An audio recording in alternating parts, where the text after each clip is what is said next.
Hallsville and your Texas High Tigers. I'm here, and I've got some good guys here with me at the table right now. I've got, to my right, Mr. Billy Lavender. Down here, I've got Mr. Eric Aiken. Make sure we spell it with a C. Who else you got? We've got the man of the hour right here, Coach Stanford, with us. Coach, you're riding a 4-game winning streak. How's it feel coming into tonight's game? Yeah, we feel good about it. Kind of midway point of the season here. This is kind of an evaluation week for us, finishing up week 5 here this weekend. And so we kind of want to see where we are. We want to make sure we're getting better and preparing to peak at the right time to play our best football. I think we're still really short of playing our best football of what we're capable of. Obviously, really pleased to be 4-0. We're still improvement to be made to look for a long season ahead. What are we going to look for tonight, Coach, with the other team, offensively and defensively? Offensively, they're going to spread us out a lot.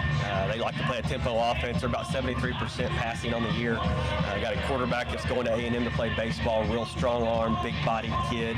And they've got a receiver and a running back that really create things. And so D-line's got to have a good night, but our secondary and our linebackers have got to play really, really, really well. And then on offense, we've just got to be patient. They like to make it kind of a sloppy game. What they do on defense, just kind of ugly it up a little bit. We've got to be patient, consistent, and get our run game going early. Yeah, you know, you talk about team and just being patient and playing your best ball. You've yet to do that. But one of the things that you guys have done is this united as one, and just something that you presented to your team. They were accepted about it. Talk a little bit about that as far as your purpose there. You know, we've said this before, that a locker room should be the representation of what the world should look like. Yep. We've said that, we believe in that. If the world could look and see how we handle things and our kids handle things, they would see it wouldn't be a bad place. In fact, everybody, particularly adults, learn how to act like a locker room does. And so we've had a long conversation since June with where we are kind of in the world and where we are as kids and what we want to do to not be a part of the problem but be part of a solution. You can pick sides here. You can be a problem or you can be a solution, and we want to be a part of the solution. And so the unified is one part, which is something our seniors, leaders particularly wanted to be a part of, something they truly believe in. And so we want to carry that message in everything we do.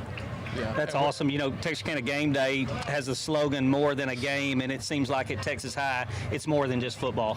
It's 4 years. Yeah. You know, when you really look at it, but we really want these 4 years to be the best 4 years, and their next 40 are impacted by these 4. And so if the next 40 years from these 4 can make them better men, then we feel like we've won a lot of games right there to do it. I think one of the awesome part about football and sports is that you take the kid, whether he's got everything he could ever want or he has nothing, but he goes and puts a uniform on, and you walk out there on that field now and you don't know who has what, and there's true unity in a team, whether it's just even in a uniform. And so really appreciate you doing that, Coach, and representing well for our community and for our school as well. Appreciate it. I've seen a few people in jeans tonight. Are we pretty healthy coming into this, or what? You know, we got some precautionary measures we're taking tonight. We've got a long season ahead of us. Yeah. We don't need to do anything that's just overreactive right now, but we can be precautionary, make sure kids are safe, make sure kids are healthy for a long season ahead. Gotcha. Coach, change gears a little bit. Let's talk about your quarterback. Yeah. You know, we've seen a couple quarterbacks this season, and McHenry's come in and he looks poised in the pocket. I mean, he doesn't look like he gets rattled, and he looks like a natural-born leader. I mean, is he that kind of leader off the field and in your locker room as well? You know, he fits in with everybody. I think that's a big part. And it really goes to our locker room, but you think there's not a lot of egos in there. Everybody knows their role. Everybody's taken care of their role. Everybody's been patient to get their role. And Bryson, probably the most patient of all of them to get to where he is right now. And I think that patience shows in how he plays. He's always under control. Things don't fluster him too much. We have great communication on the sideline when things come out, and he's always prepared. You never have to worry if he's done his job to be ready to play ball. Well, good. Coach, we know that your guys are trotting out on the field right now, and you've got a game to go, Coach. We appreciate you being with us every week, and go Tigers. Thanks, guys. Appreciate it. Thanks, Coach. We'll be back here at Tiger Stadium after a message from our sponsors.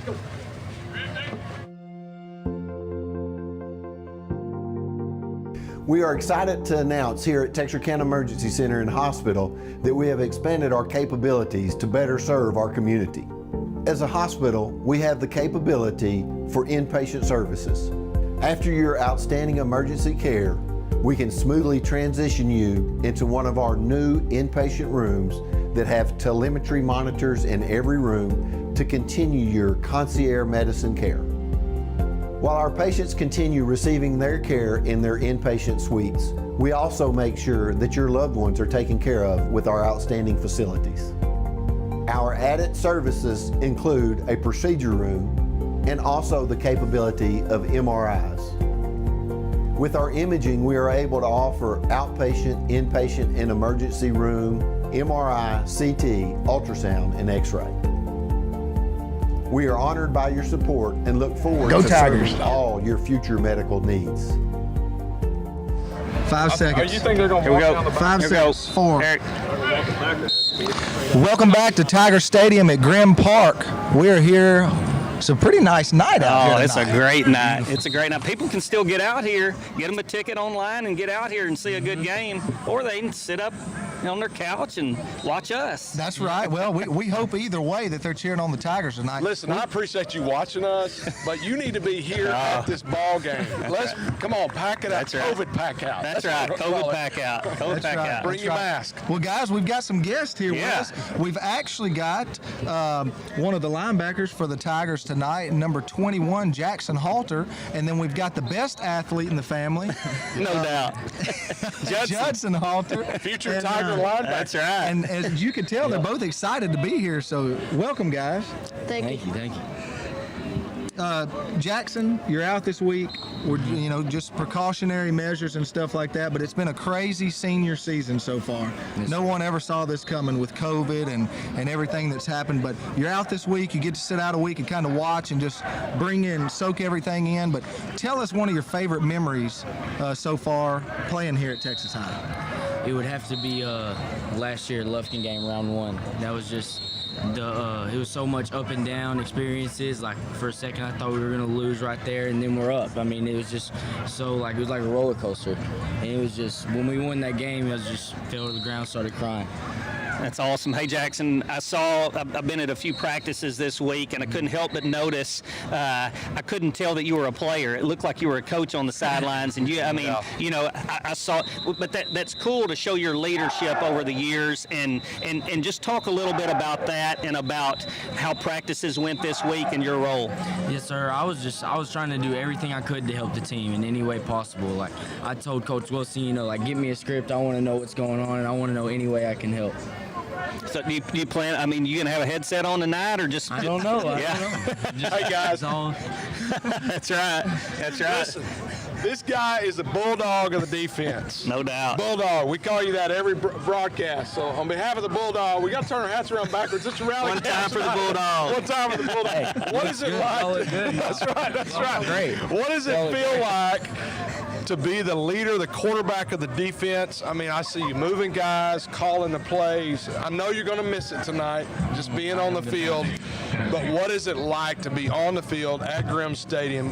For those people that are watching that have never stepped on this field, what is it like to be out there? It's like just like assembling your dogs. It's just like a role of leadership. I told you he was a bulldog. Yeah. Welcome to the pound. It's just like he takes responsibility and accountability, and you just gotta know what everybody's doing on the field. And when anybody has a question, you just gotta be the guy they come to, and you just gotta set by example to be 100% every play. And that's just how it is. I got a question. Who's going to miss you being out there more tonight, you or your dad? I don't know. It's close. I really don't know. I've been talking to him all week at work. I think he may miss it more. I may miss him the most. That's right. Y'all better watch Tiffany Halter too. She'll be pretty bad. She'll be hollering, no doubt. That's right. No doubt. That's right. I'm going to tell you something. You are fun to watch, and I watch some things happen, and you may not get the tackle, but you're forcing things. You're creating quarterback hurries on the blitzes, Yes, sir. which puts it on either defensive end is going to make the play.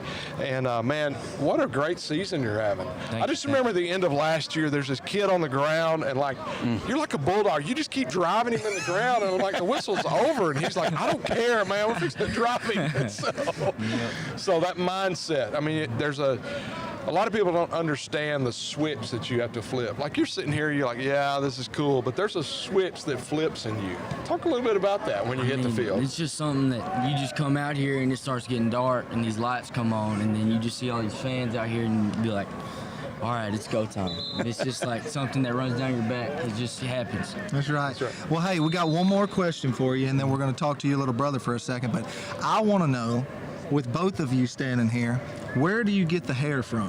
Who in the family, gave you the hair? Tiffany Halter. Because I'm telling you right now, I know you can't see it on camera, but Dad definitely did not give him the hair. Listen, Dad didn't turn gray, it turned loose. Frankie used to have a He fro. did. He used to definitely have I've did. seen some pictures. I should have had one posted.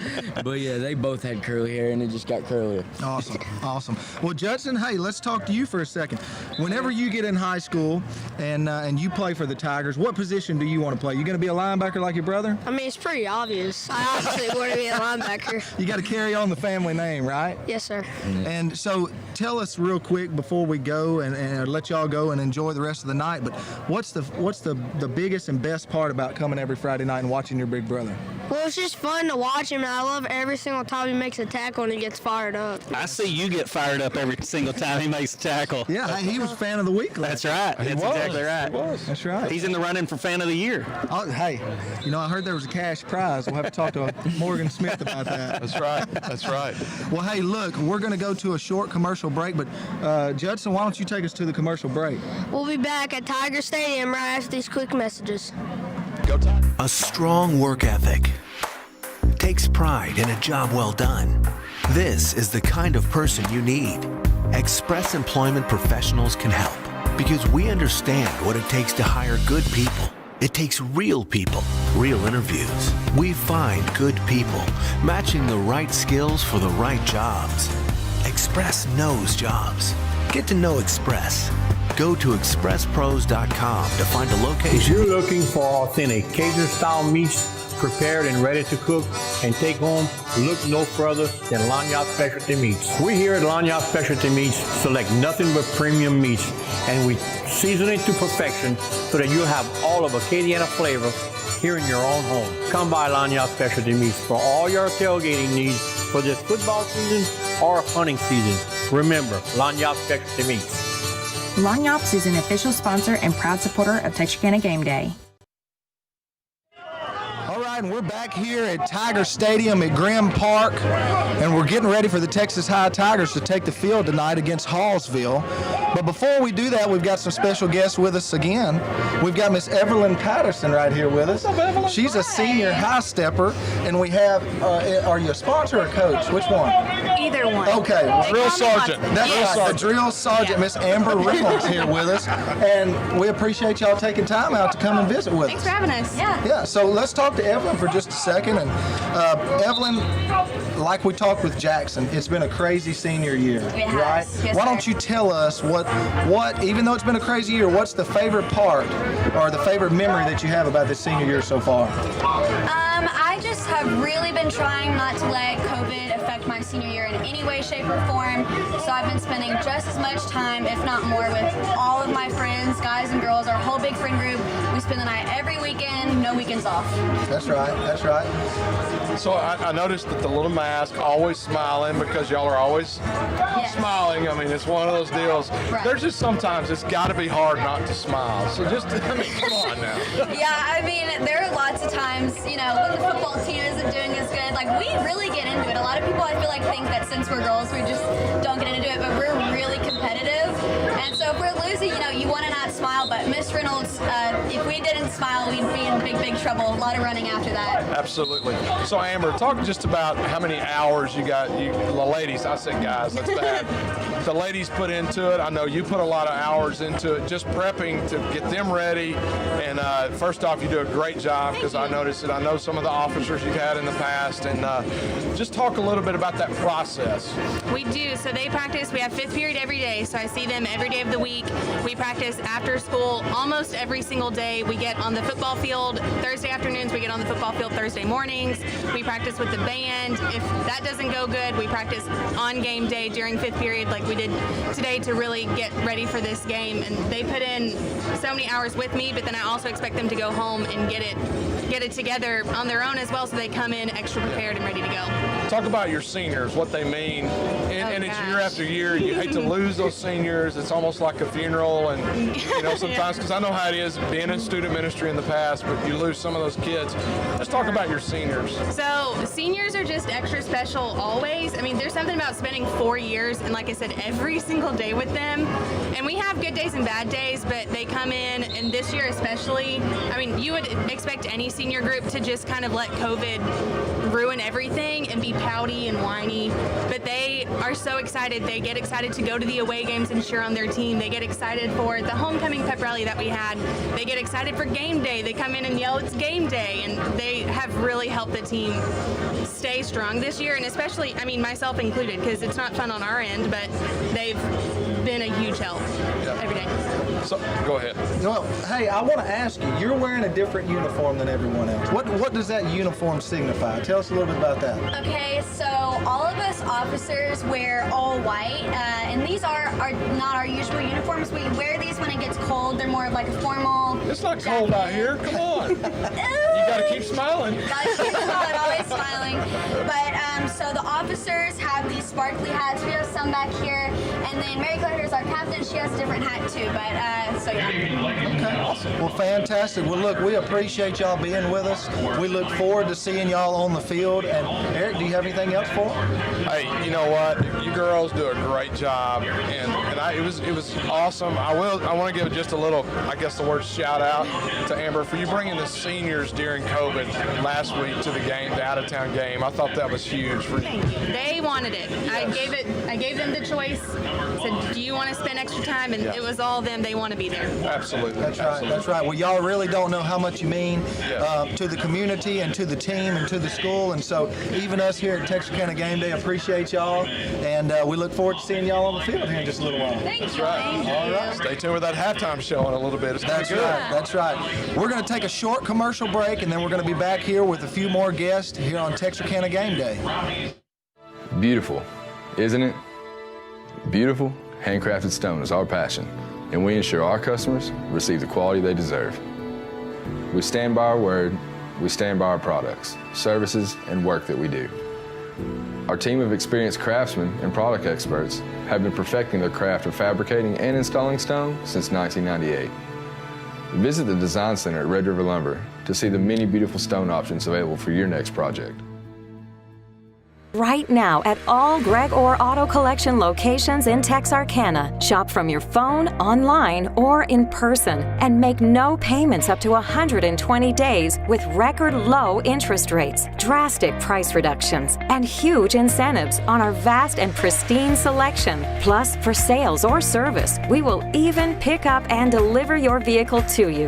For all the money-saving details, please visit gregorauto.com. That's gregorauto.com.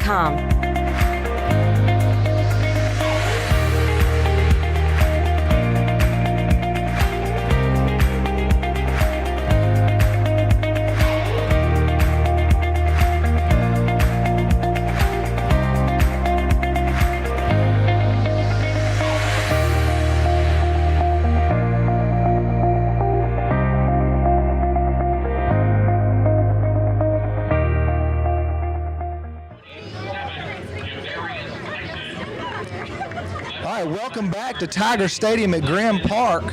We're here for our pregame show at Texarkana Gameday, and we've got another great guest with us tonight, Miss Carla Dupree, the principal here at Texas High. Miss Carla, we appreciate you for joining us tonight. Thank you for having me. Thank you. Thank you. So, how long have you been at Texas High? I know you've been here a while, but how long have you been a principal at that? Well, I've only been in the district 4 years. Okay. This is actually my fourth. Oh, really? Yeah, I served as assistant principal of curriculum and instruction 1 year. Gotcha. And then when Mr. Bailey went to Central, then I took the principal chair, and so this is my 3rd year. 3rd year's principal already? Yeah. Well, I've been in education 25 years, though, so Absolutely. Oh, I know. You don't just be principal just overnight. It's one of those things. It is a process for sure. Yes, sir.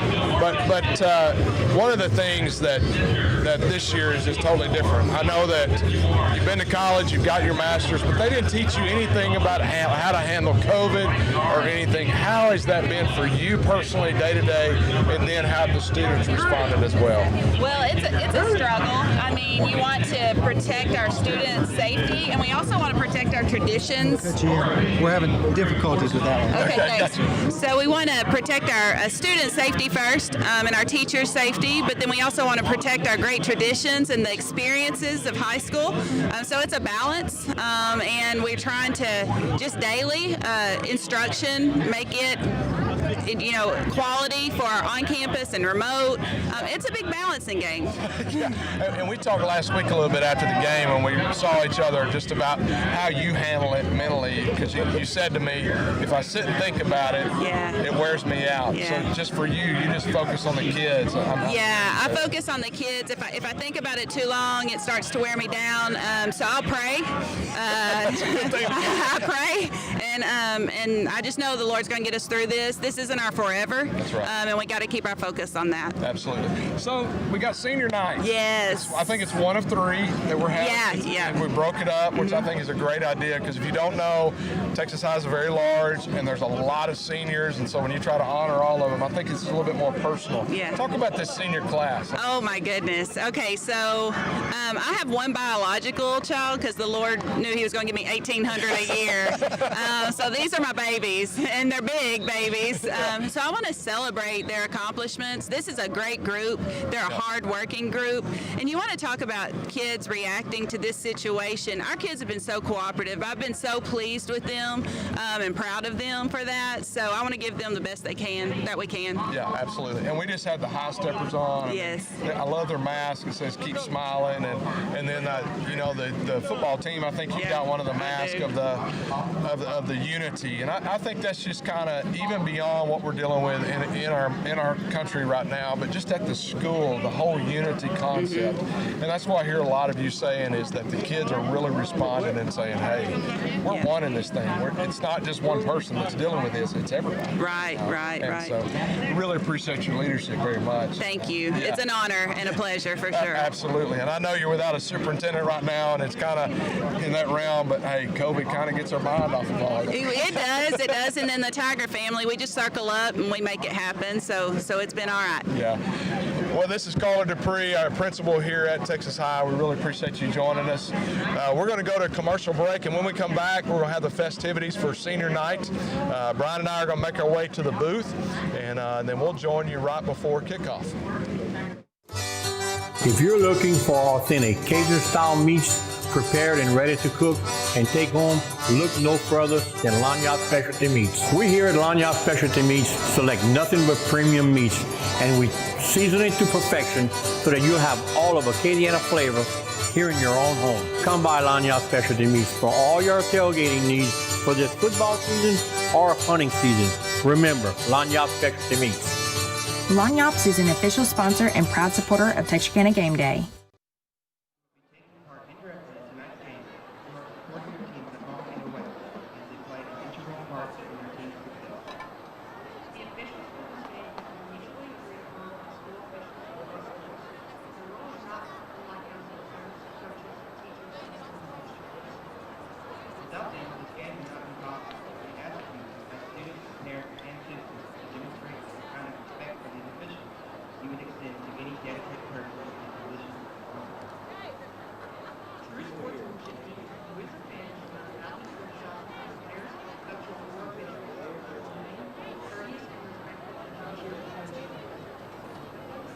Because of social distancing due to COVID, we are recognizing seniors for the last 3 months. At this time, our senior football players and seniors in sport committees are on the field with family members to be honored for their hard work.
first senior is Grace Alves, representing sports medicine, is escorted by our parents Victoria Burton and James Alves.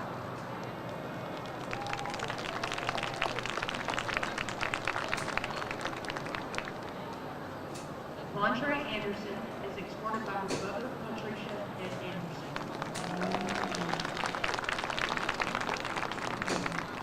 Caleb Arnold is escorted by his parents, Alicia and Chris Arnold Sr.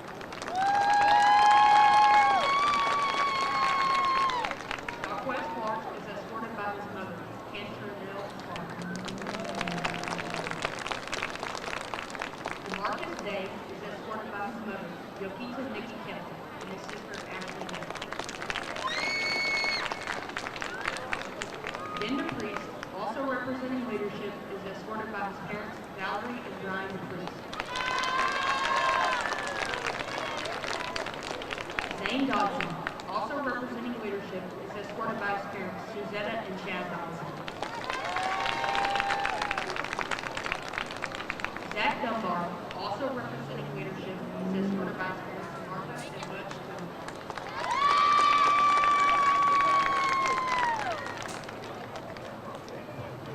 Jalen Green, also representing leadership, is escorted by his parents, Stephanie and Jamie. Jackson Butcher, also representing leadership, is escorted by his parents, Tiffany and Frank Hawkins. Hayden Harrell is escorted by his parents, Robin Harrell and James.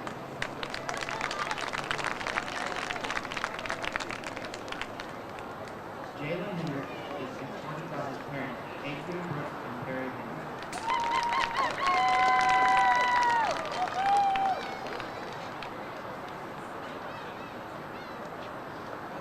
Oscar Hernandez is escorted by his parents, Maria and Isidro Hernandez.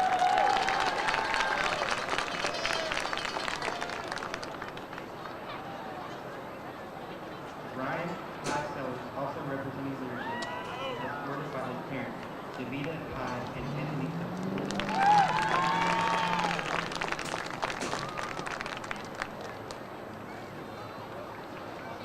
Guy Johnson is escorted by his mother, James Johnson.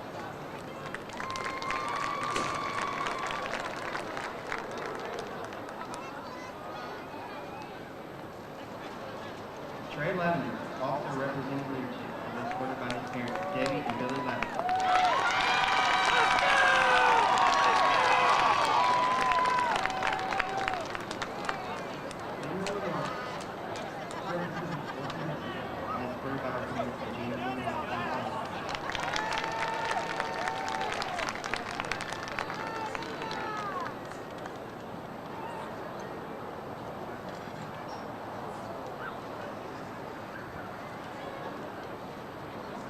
Caden Miller, also representing leadership, is escorted by his parents, Katie Gustafson and Sean Miller.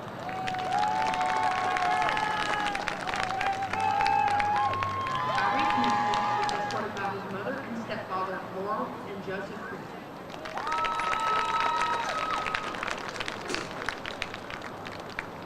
Damon Tyler Moore is escorted by his mother, Jackie Moore, and his aunt, Letitia Moore.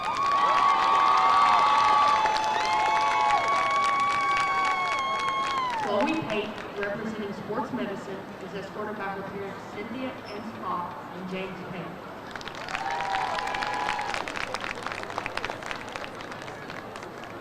Lathan Radcliffe is escorted by his parents Markeisha Antoine and Kelvin Radcliffe.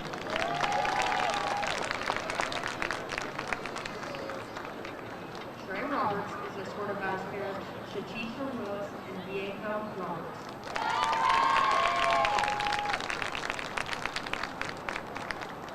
Edgar Rodriguez is escorted by his parents, Martin Rodriguez and Sephora Torres.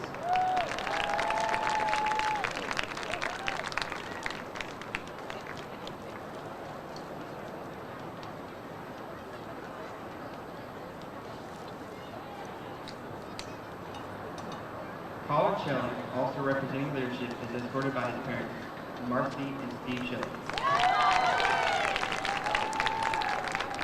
Clayton Walker Smith, also representing leadership, is escorted by his parents, Melanie and Stephen Smith.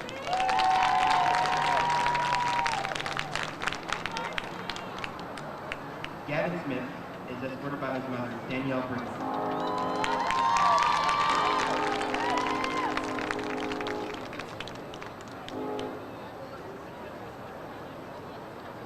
Christian Surratt is escorted by his parents, Jeriah Surratt and Avery Haynes.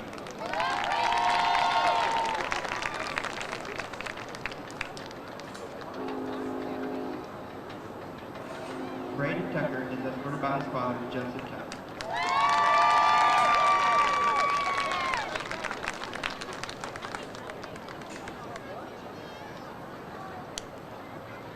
Aishan White is escorted by his mother, Dan Yala White.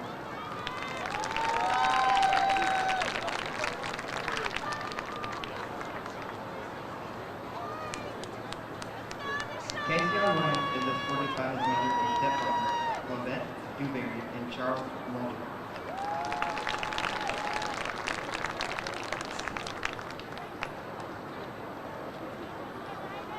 Jaquarion Richard is escorted by his mother, Michelle Collier, and brother Jaquarion.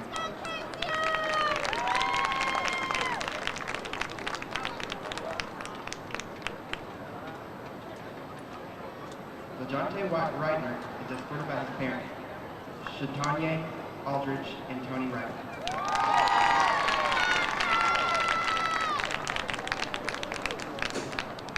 The students wish to thank their family members for the love and support shown to them throughout their lives. They also want to thank the coaches, teachers, and administrators at Texarkana for the support that has been given.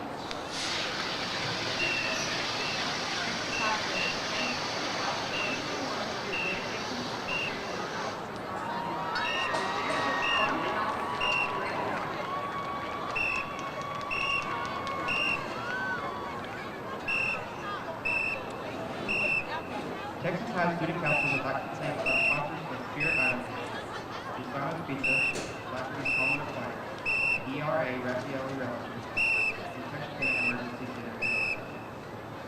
Wisdom Animal Clinic, H&R Block, Red River Soft Wash, Beyond God, Home Wash in Texarkana, and Customer First Smartphone. Please visit these businesses and thank them for their support. In the spirit of goodwill and sportsmanship, Texas High Student Council is making a donation in the name of Hallsville Student Council to carry the loan and endorse the program of the Texas Association. Although we are not meeting as councils of business with the COVID protocol, but we appreciate your council and wish you a great week. Would you please stand for the national anthem presented by the award-winning Tiger Band under the field direction of senior drum major Gabby Reed and junior drum major Julia Wright.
Thank you.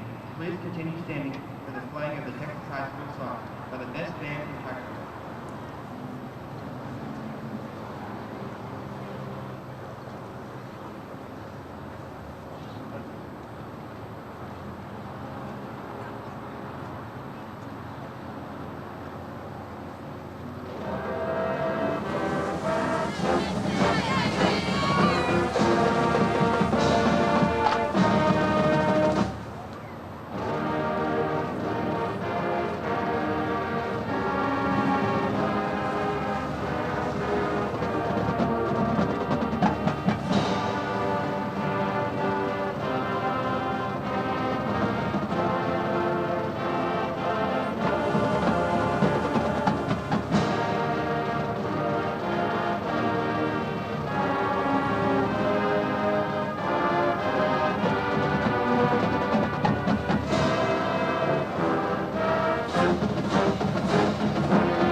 Corey Hamilton,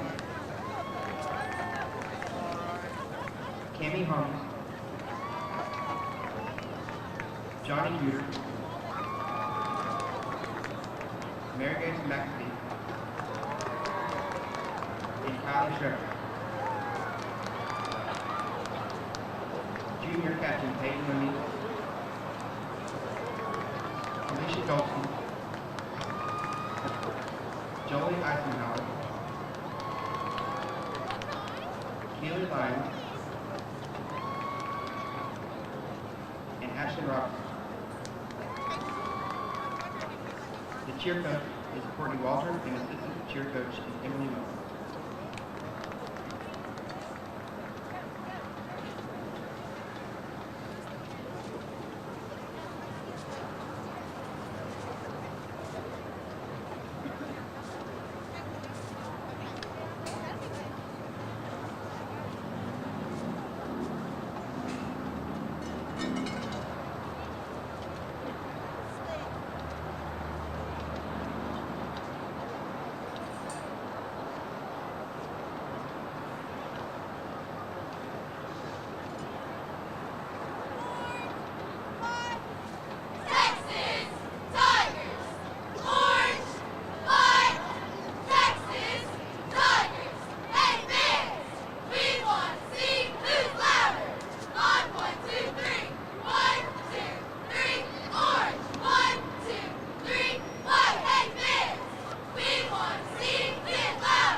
Thanks, cheer.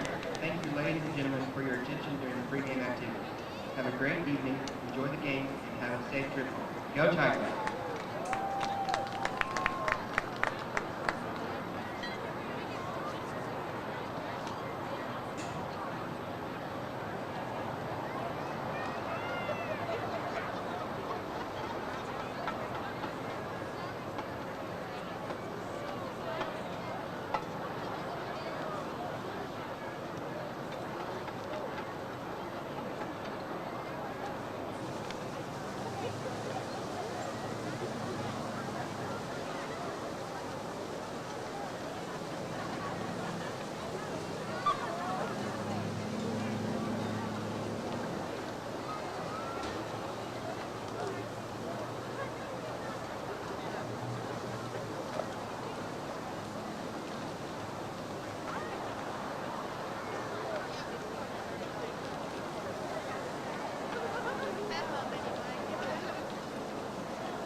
Fans would like to know that the concession stands are both ends of the field staffed by the Booster Club members, reminding you that following CDC guidelines, we recommend you wear your face mask and practice social distancing while in the stands tonight.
We are live here at Tiger Stadium at Grimm Park on a beautiful, cool night in the month of October, night before Halloween. And we're hoping for the Tigers tonight that there are no tricks. It's all treats, and hope that they score a lot of points tonight and we come out of here 2-0 in district. It is a district game tonight.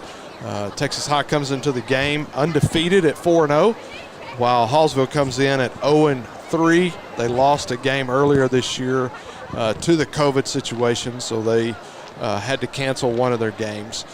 My name is Eric, alongside Brian Bolton. Really looking forward to tonight's game. Yeah, it's a great time every Friday when we show up and watch high school football. That's right. We talk about that every week. There's nothing like a Friday night, but it's even better when you have Texas high school football as well. Hey, this week we want to just share just some impact players of who we think is some players for you to watch and just kind of pay attention to. For Texas High tonight, I want to say that Braylon Stewart, the running back, who has been electric all year long, and I think against this defensive line of Hallsville, he's going to have a big night. And then on the defensive side, that defensive line is strong. Everybody talks about Clayton Smith, but I'm telling you, Jalen Green is having one heck of a senior year. And so I want you to pay attention to Jalen Green. Bouncing to the other side, which would be Hallsville. And they've got a kid, number 5, Carter Rogas. Carter can flat play. Played quarterback last year. They moved him wide receiver. They put him in at the Wildcat and does a great job as well. And then on the defensive side of the ball for the Bobcats is going to be Major Burnett. The deal with Major is he is a safety, and I believe the Tigers are going to spend a lot of time deep in the defense, and so Major's going to be a key to watch. Brian? No doubt. Who do you want us to watch? Well, I got a couple guys on my list, and of course, it's people that we see every week. My first impact player this week to watch is number 10, Clayton Smith. He's out running through the Big T right now with the Texas state flag. He plays defensive end, just wreaks havoc on the field. And also number 12, the quarterback, Brayson McHenry. Well, Brayson comes in, completes 68% of his passes this year. He's got 701 yards so far, 8 TDs on the year. He's definitely a guy to watch. Over for Hallsville, we've got number 2, one of their wide receivers, big playmaker there, Braden Walker, and then a linebacker. He's one of the studs on the defense, number 32, DJ Dunn, and I think he'll be a guy that we're hearing his name being called a lot for a lot of tackles tonight. And so we're hoping for a good game by each team. And, you know, every week you come out, you never know. Even though Hallsville walks out with a 0-3 record, every Friday night it's anyone's game. You know, and the head coach up for Hallsville is Tommy Allison. And Tommy was actually hired. Joey Drennan, the former coach, went to Grand Saline. Tommy was hired after the COVID had hit, so he didn't even get to see his players until the summer at all. And then to implement a new offense and a new defense and to build a coaching staff. And so, I mean, for him, it's just been kind of learning week to week. And who knows, you know, as a Tiger fan, you hope it's not. But this could be the week they put it all together, because last week they put up 44 points against Jacksonville, but they gave up 59. And so you just don't know what's going to happen. You know, they play usually a 3-4 defense. Talking to Coach Stanford before the game, he feels like that's going to switch to a 4-3 and have an even front as they're going to try to stop the run against Texas High.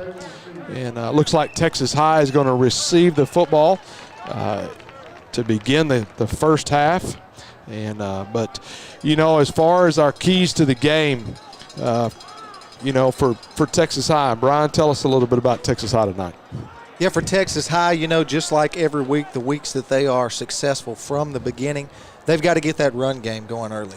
They've got 2 backs that they can throw in there that run the ball very well and put up a lot of numbers. Last week we saw a slow start to that run game, and so, you know, that hasn't been something we've seen every week. So, you know, one of the keys to success for them is to come out and get that game, that run game going early, and then limit penalties. We haven't seen them play sloppy. The second half of last week, you know, quite a few penalties by both teams, and so limit the penalties there. And so if they get the run game going and they limit those penalties, they're going to be real hard to beat tonight. Absolutely. And for Hallsville to have a chance tonight, they're going to have to stop the run. And because the run has been powerful for Texas High, and then just prevent the big plays. Texas High has big plays.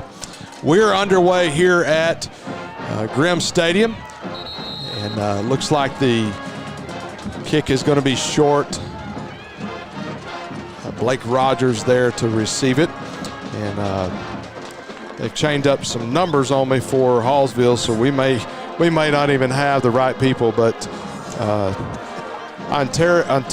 Joel Onterverier. I've got the hard name this week to pronounce on the kick tonight is what we'll go with. And so Texas High comes out. McHenry gets the start. Braylon Stewart is flanked to his left. Two receivers, one on the left, one on the right. They've got, looks like Nate Minnie gets the start at tight end. And as we just talked about, that run, and they're trying to establish that run up the middle. And 5 yards on first down. You know, if they can do that on first and second down and march it right down the field, and they're going to get that run game started early, and they're going to be hard to stop. Yeah, and we talk about every week, it's about tempo, and that's the thing that Texas High likes to do. They try to impose their will and put in tempo. They've got Minnie in the game as well as Miller at the H-back position. And they're going to hand it off to Stewart once again. He stumbles as he tries to cut back to his left. He's going to be just short of a first down, going to bring up a 3rd and 2. Yeah, and he was actually, well, they'll get credit for the tackle, number 16, Major Burnett, but we actually seen that at 29-yard line grab a hold of that toe and pull him down a little bit. Yeah, as Coach Stanford talked about, they got 3 men with a hand in the dirt, and then they've got 2 as they brought in to look like a 5-man front. So Stewart gets the carry, takes it up the middle, cuts it out to his left side, is going to have enough for a Texas High first down at the, it looks like at about the 37-yard line. We got a lot better view this week. That's right, that's right. And again on the tackle, number 16, Major Burnett, you called it. You know, you get those running backs deep into the secondary, and those safeties are going to have to make some tackles. Yeah. So Stewart gets the carry once again, cuts it up the left side, and he's going to fight for extra yardage. They're going to have a hard time bringing it down, but he's going to be out of bounds at the 46-yard line, going to bring up 2nd and 2. Yeah, and he's finally pushed out of bounds there by number 10, Makaliah Salmon. Let's see, is that Salmon? Silman. Make sure I get that right. That's right, that's right. Kearney gets a handoff. Stewart once again. It's been all Stewart on this opening drive. So it's going to be up the middle. It's going to have enough for the first down and gain him about 3 yards. Yeah, and he's finally brought down there by number 19, Carson Trainer. Yeah. And so this first quarter is tonight is brought to you by Ship Outdoor. So we really appreciate Ship Outdoor for sponsoring tonight's game.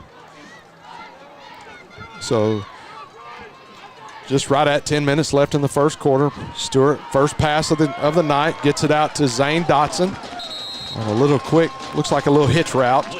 It's going to be brought down at the, looks like the 44-yard line. Yeah, and it was just a little 5-yard hitch route there, a nice pitch and catch, and he's finally pushed out of bounds by number 23, the cornerback, Malik Marsh. Yeah. Stewart gets the carry. Going to have a gain of 1. It's going to be 3rd down and about 2 at the 43-yard line. Man, and I don't know if you can see at home, the view that we've got is great right now, but those offensive linemen for Texas High are brutal. Those guys are just handling people out there. Yep. So we got a free play. They jumped off sides, and so McHenry throws it deep, and he has touchdown Tigers. What a play. Man, what a catch by Ryan Sellers in the end zone. Free play. Obviously, we are declining that penalty, and the Texas High is on the board on the free play. What a heads-up play by Bryson McHenry. That's right, and here on the replay, you can see the flag comes out. Brayson knows he's got a free play. He's got a receiver streaking down the sideline, and actually pretty good coverage by the cornerback, and he just goes up and makes a play. I'm going to tell you, McHenry threw a dime right there. Ryan Sellers making a great play. That may be even the segment that you like to talk about. He got mossed right there. Yeah. So. Hernandez in for the kick, and the kick is up, and Hernandez remains perfect on the year. And so with 9:09 left in the first quarter, Texas High takes the early lead 7-0. And so as we talk about a lot, tempo, tempo, tempo, and Texas High ran the ball a lot and got the free play there. And why not take it? Because it's what a way to start the game. Yeah, and even though that pass from McHenry to Sellers there was the scoring play, man, those offensive linemen made that drive there. I know we don't call their names and their numbers enough, but they are absolutely manhandling people down the field. And then, like we say every week, sometimes you just throw a ball up and let your athletes just out-athlete other people. That's right. That's right. And speaking of athletes, we've got Carter Rogas, who is number 5. He's going to be a kid you're going to want to watch tonight. He can go. He's going to be deep, as well as Braden Walker for the Bobcats. And from what I understand, Tyler Lee, that is their quarterback, has an offer. He's going, I believe, A&M on a baseball scholarship. So Hernandez is set to kick it off. Kick is high. Short kick, going to be fielded at looks like the 23-yard line. And he's going to be brought down at the 32-yard line. Braden Walker on the return.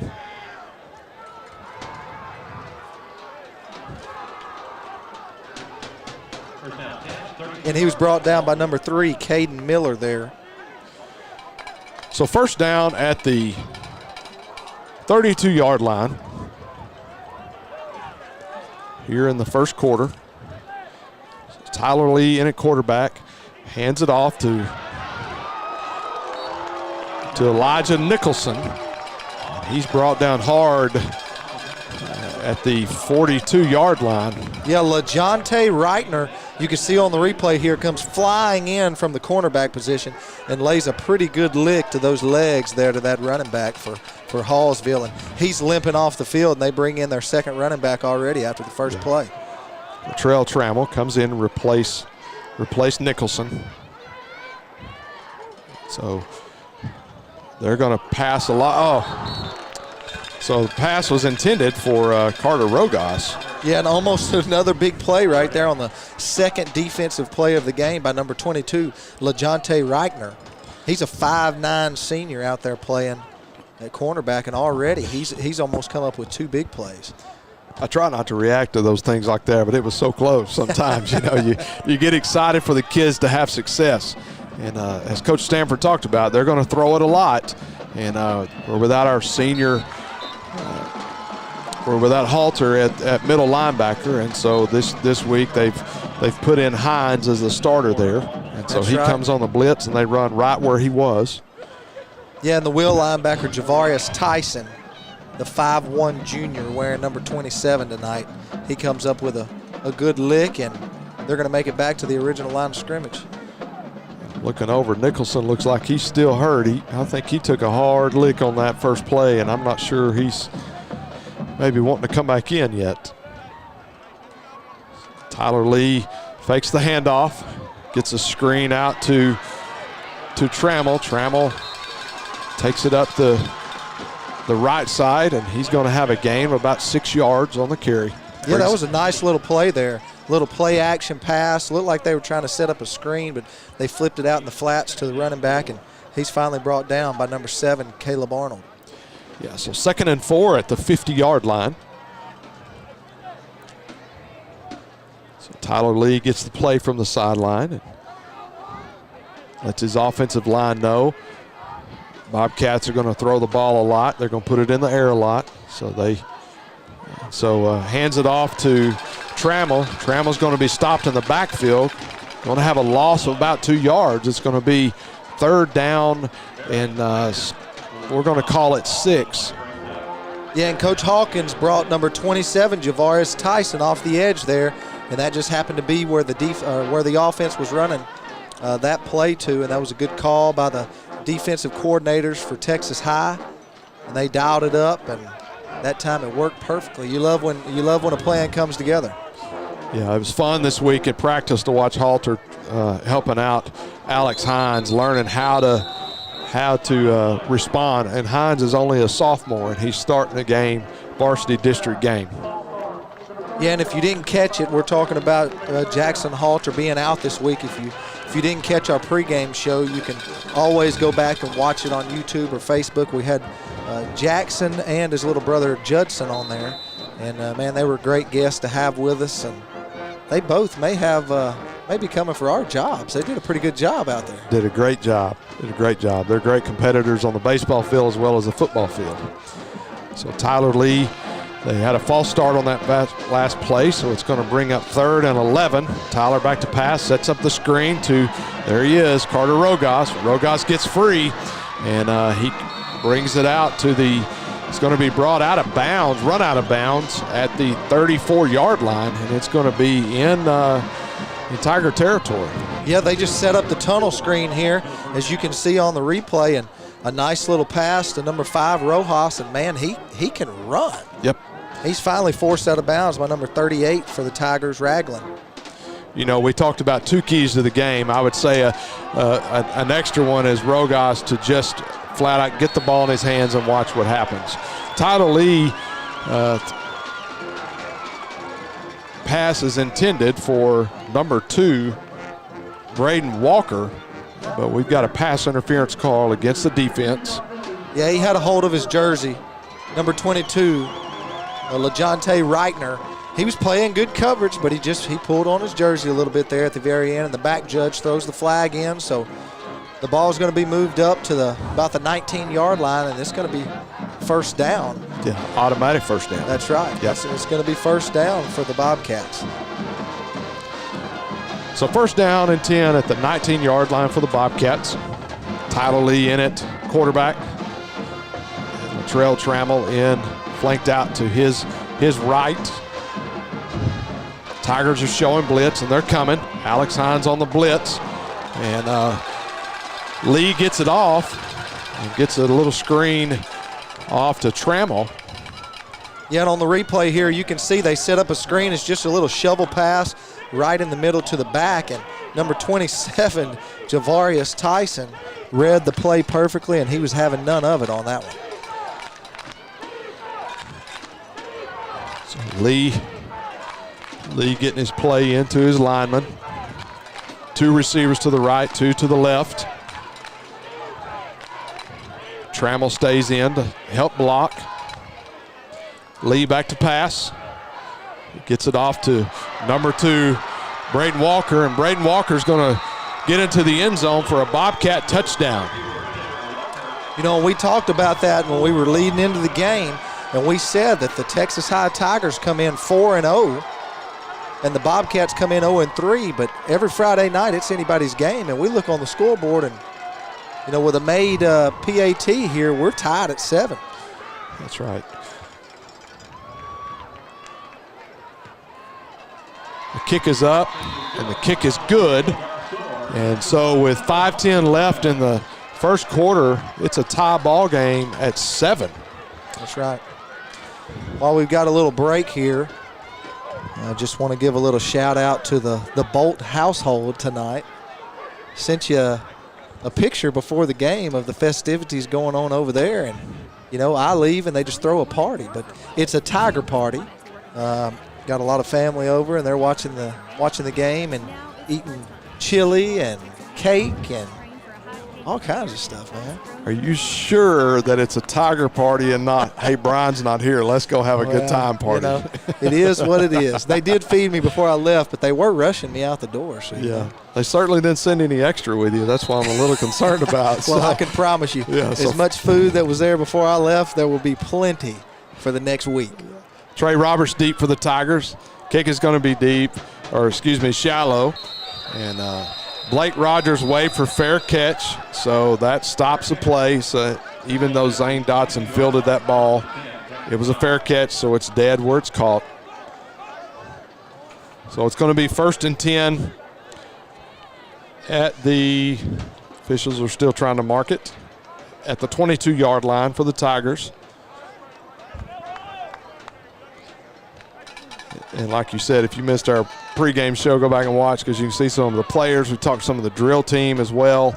And we're hoping in the weeks to come we can add some other organizations within the school, as senior night is tonight for groups, and the next 2 home games will be senior night for other groups on campus as well. Stewart takes the carry right up the middle, and he's going to have a gain of 11 yards, going to bring up 1st and 10 at the 34-yard line.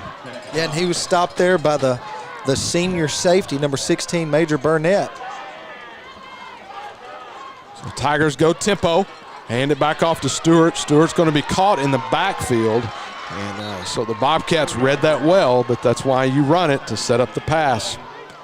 And so he's going to have a gain of about 1. Yeah, and they're fired up right now. They're in this game very much. And number 45, Cameron Ridgway, comes in and makes a good tackle there and limits the Tigers to very minimum. We're looking at 2nd down and long.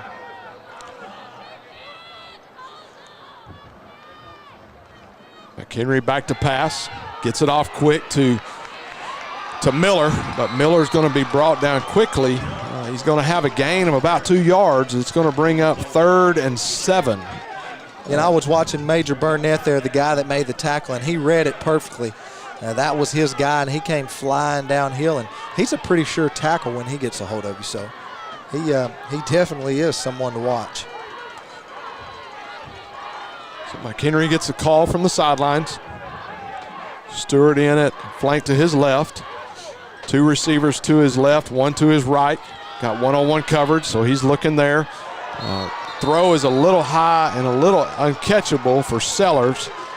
And Sellers is looking for a flag, but don't think there was any pass interference, just great defense there. Yeah, and you were speaking a minute ago about our pregame show and the other organizations that we wanted to get involved, and we hope that we can have every organization that's here involved. I do know that we are supposed to have one of the senior cheerleaders come up at halftime for an interview, and so we hope that we get to make that happen. But man, it was just a fun pregame show. It was, and you did a great job of putting that together. So Sellers in to kick. Back to receive is number 16. And we did not have a name on that, so we apologize. Excuse me, Major Burnett. He was a guy to watch. Yeah. That's right. That is right. You know, we talked about that tempo before the game. I mean, this is something that Hallsville has to do to stay in this game. And right now they're controlling that tempo and forcing the Tiger offense to go 3 and out. Right now they're not playing like an 0-3 team. No, they're not. They're not. And even watching them last week, at the end of the game, something started clicking with them. And so hopefully that doesn't keep clicking tonight here in Grimm Stadium. So Tyler Lee back in at quarterback, back to pass. He wants it deep and overthrows his man, intended for number 2, Walker, who scored the touchdown earlier. Yeah, and he had a couple guys, Derek Brown and Clayton Smith, closing in on him, so he just had to rear back and throw that one as far as he could to see if his receiver could make a play. But, you know, kudos to Hallsville for coming out and the performance they're giving so far here in the first quarter, and that is absolutely nothing in a negative way toward Texas High, because Texas High is not playing bad. Hallsville's just playing really good. Yeah, and Lee's getting the ball out of his hands quick, and so it's not giving that defensive line time to be a factor in the game. So hands the ball off to Trammell. Looks like Trammell may be the guy the rest of the night. Going to be dropped for a loss of about, we're going to say 3 yards. Going to bring up 3rd down and 13. Yeah, and just when we mentioned that defensive line not being a part of the game just yet, number 90, the big nose guard, Christian Surratt, comes in and makes a good lick on the back there and brings them down for a loss, and we're looking for 3rd and long. 3rd and long. Going to be 3 receivers. Going to go 4 wideouts, 3 on the right, 1 on the left on your screen. Going to be 3 at the bottom, 1 on top. And Lee back to pass. He inside handoff. Gets it to Trammell. Trammell's going to have a gain of about 4 yards. Going to bring up 4th down. And he's going to have a little bit more than that. It's going to bring up 4th down and 7. Yeah, and there's Alex Hines that's in for the injured Jackson Halter coming in on the tackle right there. And Hines has got some big shoes to fill with all of the tackles that Halter's had so far this year, but he's doing a very good job so far in this game. So Zane Dotson comes in and is deep for the Tigers to receive the punt from number 24, and we apologize, we don't have a name on him.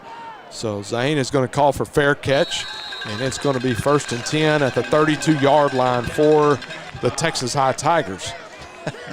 I just got a text from my wife that said she feels bad because she did tell me to bring you a slice of that cake that she made. So, well, thanks for getting me in trouble. Well, she shouldn't feel bad. You should feel bad. She probably sent it with you. You ate it on the way. So that's part of the problem. Well, so. If you could see me right now, it looks like I've eaten a bunch of stuff. No comment. So Henry gets a snap, hands it off. Going to be Anderson in on the carry. He's going to have a gain of looks like about 5 yards. Going to bring up 2nd and 5. Yeah, number 75, the left tackle, Colin Shelley. He's a 6'4", 255 senior, and he was out there to seal that block. What a great block by him. I want to make sure we mention his name there. Yeah. Hands the ball off again to Anderson. Anderson cuts it back outside. He's going to have enough for the first down. Going to have a gain of 10 yards. It's going to bring up 1st down and 10 for the Tigers at the 48-yard line. Yeah, and on the replay here, it's just a little cutback lane there, sealed by the guard, and he gets outside and gets the 1st down and a little more. So got Sellers, Roberts in at receiver. Hands the ball off to Anderson. Anderson takes it right straight up the middle for a gain of 1. We'll bring up 2nd down and 9. You know, you're talking about Colin Shelley a while ago at practice. He goes one-on-one every week with Clayton Smith, and so that's going to make you a better blocker when you're having to block a Division I defensive end. That's right. Number 19, Carson Trainer. He's a senior, comes in and lays a lick there, but not after a gain of 1. So Caden Miller lines up in the tight end position instead of the H-back. Gets it out to Trey Roberts. Roberts is going to make the reception, and he's going to have enough for a 1st down. Going to be 1st and 10 at the 39-yard line. Yeah, and that was just a simple about 8 or 10-yard out route there. And, man, he catches the ball and gets a couple more after that before he's finally forced out of bounds by number 3, Jay Lucario. So 1st and 10 for the Tigers. McHenry pump fakes. Tries to go back to Roberts again, but a little bit overthrown. I think Roberts got jammed at the line there a little bit. Yeah, they were running a little hitch and go there, and the cornerback, number 3, Jay Lucario, on that play again. He didn't bite on the hitch and go, and so there really was nothing there, and McHenry lays it out there to see if his guy can go make a play, and smartly overthrows it, and they live to play 2nd down. So we've got Sellers, Smith, and Roberts in at receiver. Anderson flanked to the left. Pass over the middle. Caden Miller has a reception. 5, touchdown Tigers. Just middle was wide open. Yep, and that's number 3, Caden Miller, streaking across the middle and for the touchdown right here on the replay.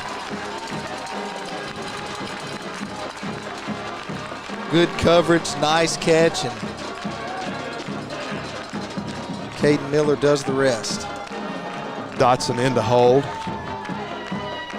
DePriest on the snap. Kick is up, and it is good. And so with 13 seconds left in the 1st quarter, Texas High leads 14-7. And, man, McHenry has got, you know, we talked a little bit, asked Coach Stanford in the pregame, just, man, what poise he has in the pocket. He's very confident. And I talked to him this week. I'm like, hey, did you ever dream of being in this position as a starting quarterback on a Friday night? And his response was as humble as could be. He said, I really expected it last year. So, I mean, that's a lot of confidence by a kid at his age to say, as a sophomore, I feel like I'm good enough to start at quarterback for a large school in Texas with a lot of pressure.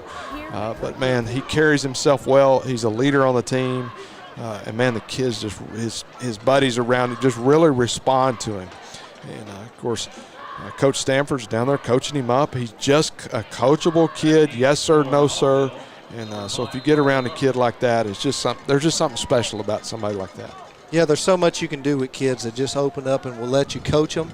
A little bit of talent will go a long way, and like we talked about in pregame, he's just a leader, and you can see it. I mean, I've never been a quarterback, but I know that it's got to be nerve-wracking standing back there knowing that everybody on the field is coming your way when that ball is snapped, and he stands back there like he's a veteran quarterback that's been doing it forever, and just stands in that pocket and delivers throws, and just like the one we just seen right there, I mean, he's a top-notch quarterback. Yeah. So Wyman on the fair catch for the Bobcats, going to bring it 1st and 10 at the 31-yard line. You know, coachable kids become employable kids, men down the road. So always be coachable. So 1st and 10 for the Bobcats at their own 31-yard line. I think we're going to have a delay of game on the offense. So couldn't quite get that play off in time, and that's a little frustrating coming out of basically a timeout, a kickoff. And you know the play call. You should know that already, but I guess they were a little bit late getting that in. Yeah, it looked like the coach was changing the formation, or either their guys didn't have the correct formation on the field, and so they did a lot of switching around there and ended up getting the flag thrown and go 5 yards back. So 1st and 10, or excuse me, 1st and 15 for the Bobcats. Hands it off to Trammell. Trammell's going to cut it up the middle. Have a gain. He's going to get about 4 of those penalty yards back. Yeah, and he's tackled by number 90, Christian Surratt again. There he is, the big nose guard right there in the middle. So that brings us to the end of the first quarter with Texas High leading 14-7. We're going to take a short break, and we'll be back right after these messages.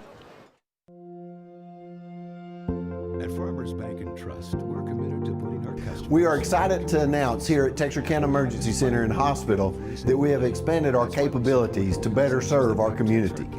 As a hospital, we have the capability for inpatient services.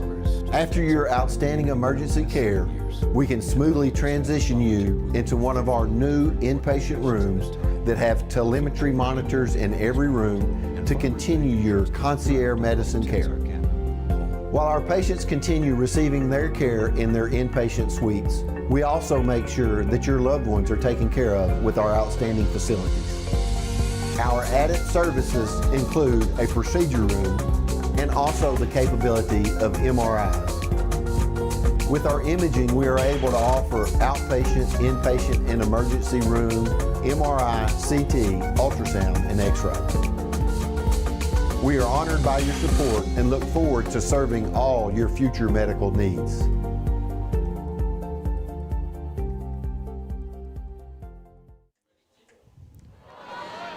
Welcome back to Tiger Stadium. As we're underway in the second quarter, Lee gets the pass out to Trammell. Trammell is going to be brought down at the 29-yard line. Yeah, he's brought down by 2 Tigers there, number 41, Derek Brown, and number 27, Javarius Tyson. It's a nice little play there by the quarterback. He got in trouble and just kind of flipped it out to his back there, and wasn't a lot going, but it was still a nice play to see a high school quarterback do something like that. So it's going to bring up, they're showing a loss on the play, so it's going to bring up 3rd down and 11. So Lee back to pass. He is committed to play baseball at Texas. Texas A&M gets it out to number 2, Walker. So Walker's having a great night. Going to bring up 1st and 10 for the Bobcats. Wow, and that was a pretty good throw there by the Hallsville quarterback. I mean, he was backpedaling, getting away from a defender, and he's got the arm strength to throw off balance all the way to the far sideline. And man, what a nice play there. Yeah, what a first quarter, 21 points in the first quarter. So it may be a fun night tonight a little bit. Pass back out to Walker. Walker's going to pretty much no gain on that. He's going to gain about 6 inches. Yeah, number 22, the cornerback, LaJonte Reitner, he played that very well, and he had some help come in there from, I think that was number 41, Derek Brown. Nicholson was in at running back on the first play of the game and got hurt. We haven't seen him come back in. I saw him during the timeout. He was sitting on the bench, so I have a feeling he may be done. So it's going to be Trammell all night tonight in at running back for the Bobcats. Lee back to pass once again, fires it and just overthrows his receiver, Rogas.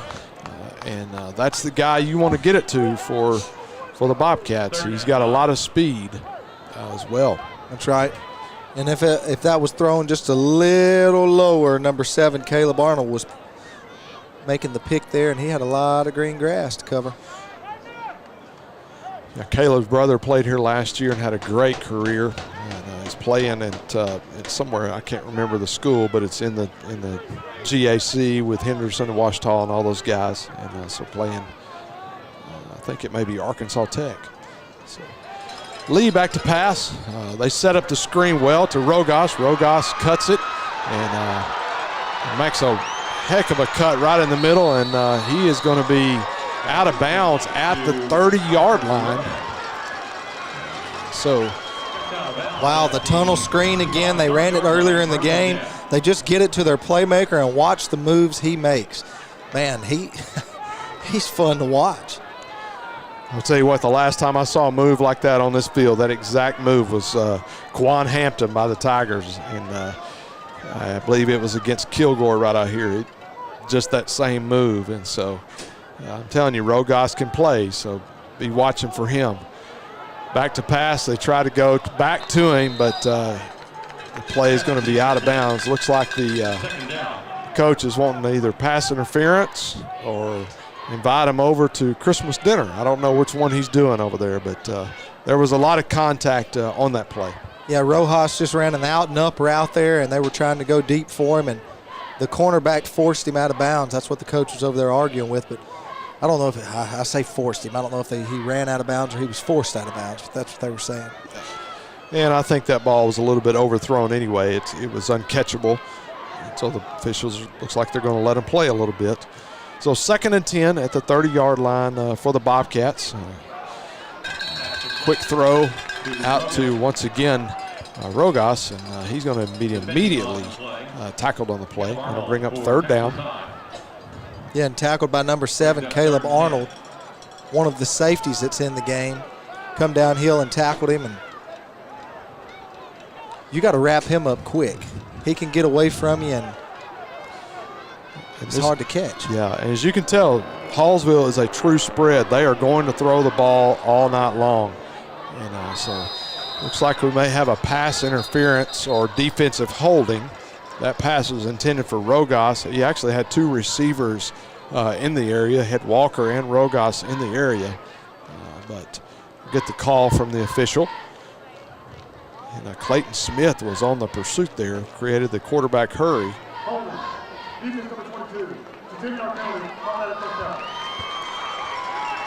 So holding on Reitner there. Yeah, and here they go, marching the ball down the field. Trying to bring the score to even. 9:32 left in the half. Texas High leading 14-7. The band cranks up, trying to distract that offense for the Bobcats.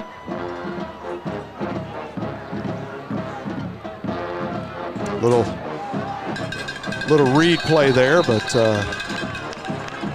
Lee tries to keep it, but the entire defensive line wasn't having anything of that for the Tigers. Yeah, and wrapped up by a bunch of Tigers there, but the first one there was number 27, Javarius Tyson. He's having a good game so far tonight. Yes, having a big game. So Lee is wrapped up. So once again, Trammell is the workload tonight in the backfield. He's flanked to his Lee's left. Lee gets a snap. As the Tigers show blitz. Pass is intended for number 4, Cam Gott, but is incomplete in the end zone. Yeah, and that was a great play by number 38, Lathan Ragland. The ball was dropped right in there for the receiver and tipped off his hands because Ragland got an arm in there and ripped it out, but what a good play there to prevent the touchdown.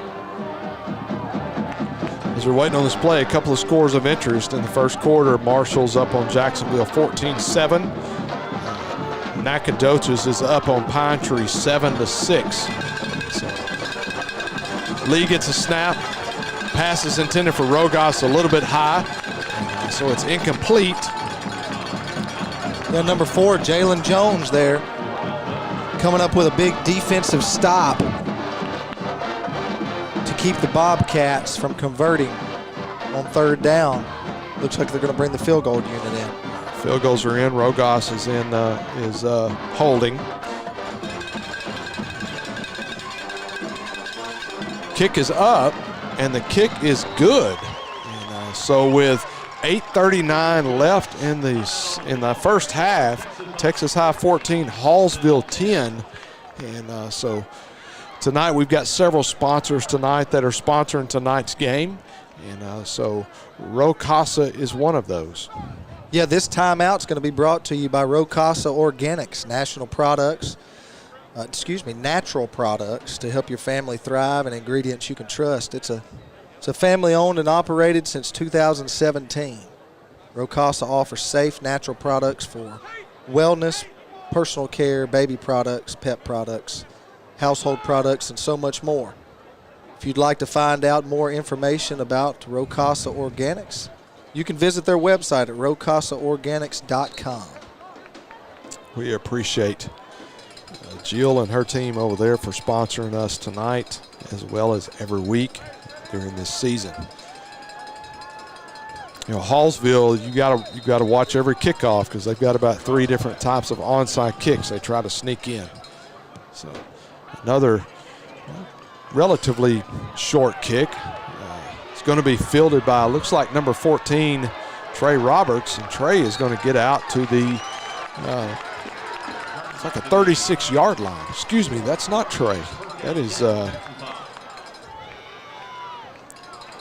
it's hard to see the numbers. He's got his jersey pulled up, so I apologize. Yeah, and there was a couple licks laid there. Malachi Silman comes in and makes the stop finally, but not after they get the ball out to the 34-yard line to start this drive.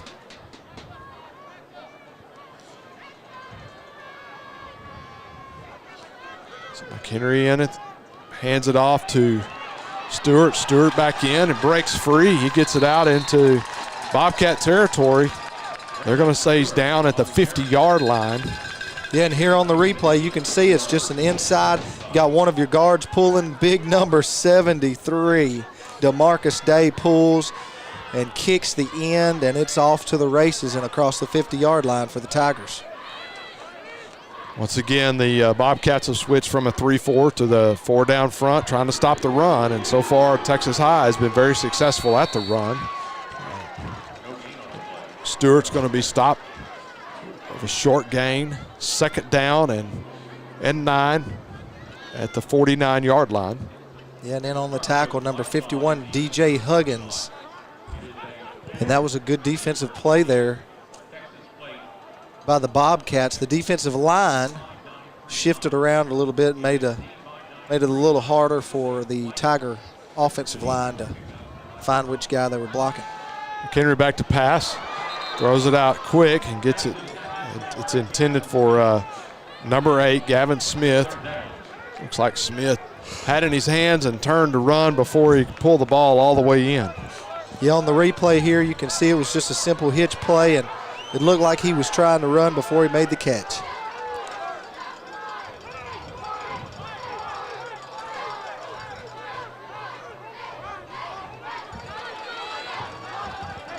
Here we go. McHenry's trying to hurry up, get the play. Looks like Texas High is going to take a timeout here. And so with 7:27 left in the second quarter, the scoreboard says first quarter, but it is the second quarter. It is Texas High 14, Hallsville 10. And while we've got a timeout, we'll give you some area scores and some district scores because we're trying to keep up with how our district is doing. Marshall's up on Jacksonville 14-7 late in the first quarter. Mount Pleasant is losing to White House 14-0 in the second. And Pine Tree has gone up on Nacogdoches 13-7 in the second quarter. Pine Tree has much improved. They've got a running back that is committed to Baylor. And then across town here, Pleasant Grove is up on Liberty Isle in the first quarter. Towards the end of the first quarter, 20-0. So we're back in action. So McHenry in at quarterback, fakes the handoff, gets it out to Smith. Smith tries to cut it around the outside. And is brought down, and he's going to stay down. It looks like he's hurt, and Forrest is immediately there to help him out. Man, I'm going to tell you, you can't pay a staff enough, a training staff enough. So there was a hard tackle there. So we're gonna take a quick commercial break, and we'll come back here as they tend to Gavin Smith. We'll be right back.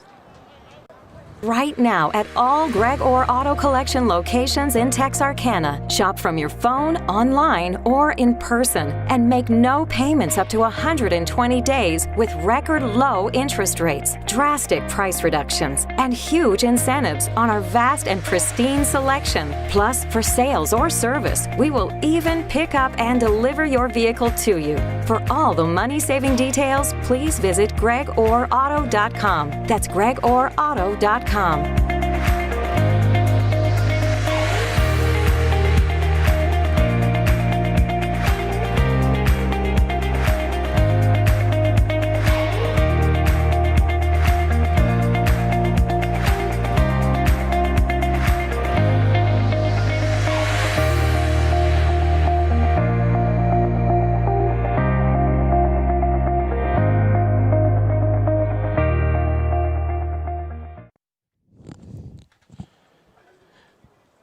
So we've got a stoppage at play tonight as they tend to Gavin Smith, and so they're having to he's going to be carted off the field. Several players are around praying a little bit, and so I just want to encourage you at home that if you could pray just a little bit just for Gavin, and as he's going to need, he's in a lot of pain, and so we lift him up and pray for a speedy recovery, as all the Texas High Tigers are on one knee, as well as the Bobcats showing respect. And I have to say, when a kid goes down and you see the response of some of these players, you can tell how close this team is, and that is nothing. I mean, I'm telling you, a coaching staff,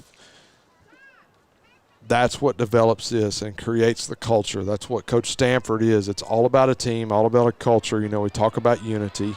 And so looks like Gavin's mom has made it out. And so like I say, we just want to continue to pray for him as well. And so we want to wish him a speedy recovery. You know, and that's the thing about the game is you're going to have injuries. I mean, it is a rough sport. And but it was just an awkward thing. Yeah, and we do want to let everyone know at home, it does not look like a life-threatening injury. I know Absolutely. You can't see on there. We don't want to have anyone scared, and we do want to assure you that it does look like a leg injury, and so they are doing what they can do to get that supported so that they can get him off the field and to a better place to receive medical treatment.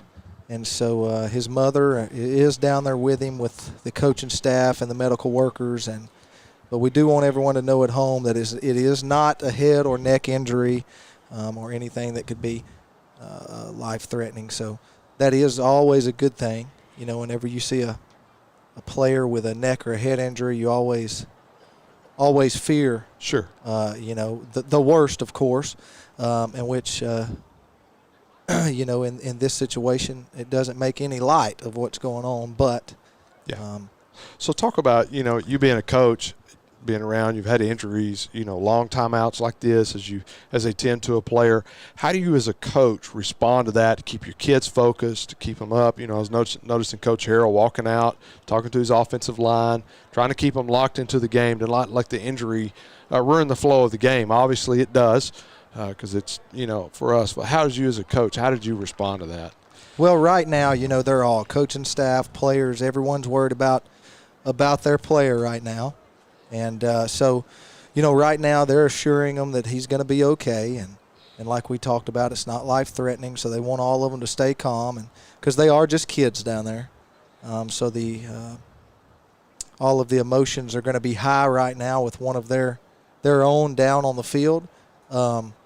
Once this is over and they do get him off the field and we resume play, then their job will be to get the guys back focused on the game. Right now they're just trying to keep everyone calm and let them know that he's going to be okay, and he is in some pain, but he'll get to play another day. Yeah. And I've got a text message and been corrected by the pronunciation of his name. It's Javon.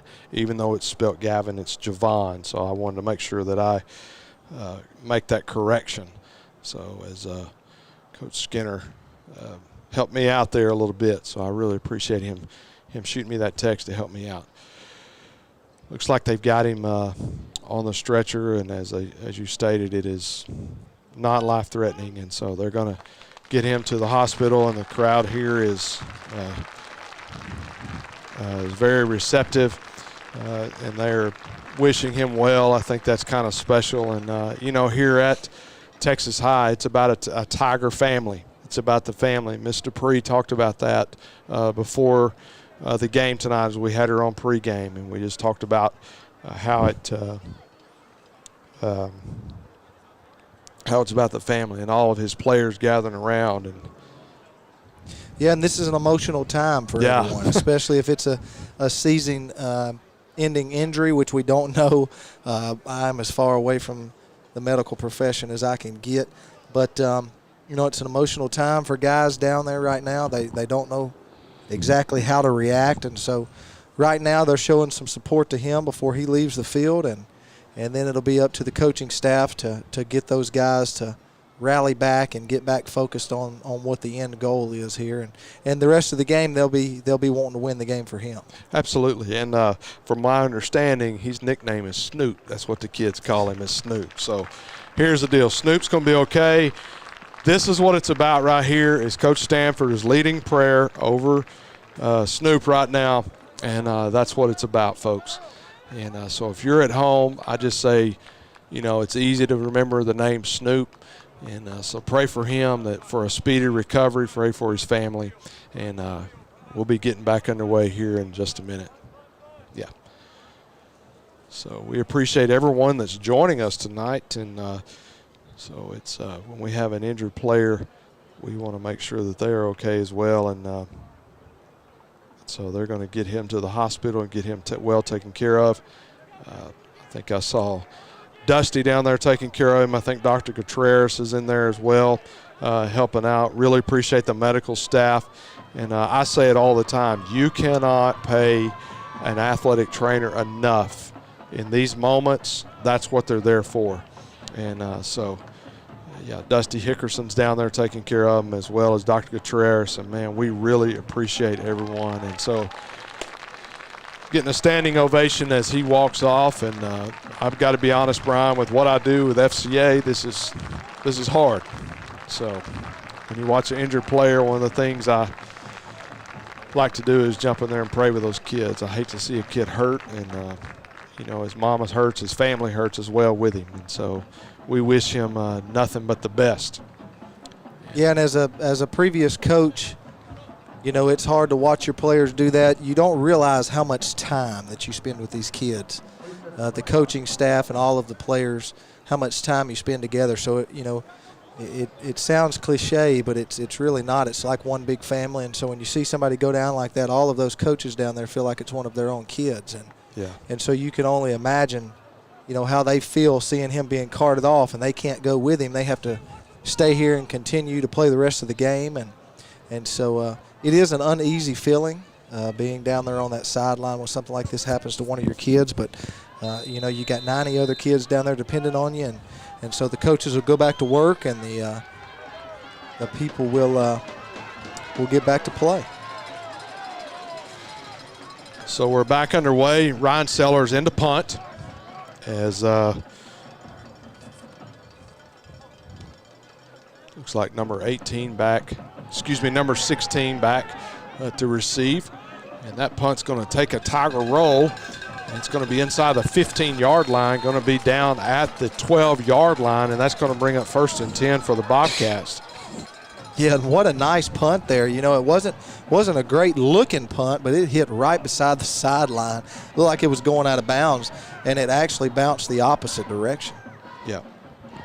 You know, and before we get back to action here, I do want to say that, you know, Judson Henry, that was our, you know, fan of the week. Yeah. You know, we don't have a fan of the week this week, so you know what? My man gets to be fan of the week 2 weeks in a row. And, man, what a special kid and a special family and some great athletes and some great hair. Boy, that does have some good hair. I can tell you that.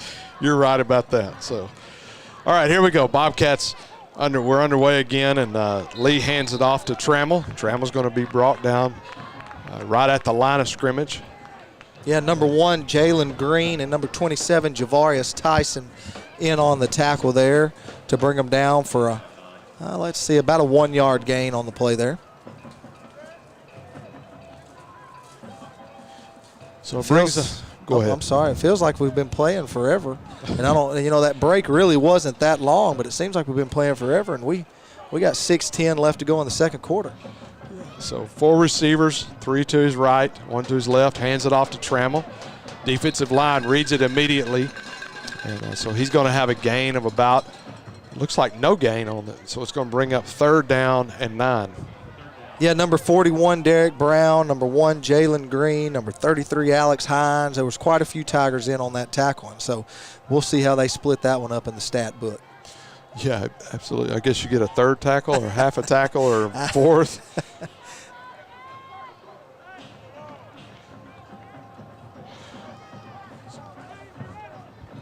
Lee takes a snap, back to pass. He's looking for, got Walker across the middle. Going to have enough for a 1st down. That's kind of been their bread and butter tonight. Lee to Walker. That's right. That was a nice little pitch and catch there. Finally brought down. Let's see who that was. Was that Reitner?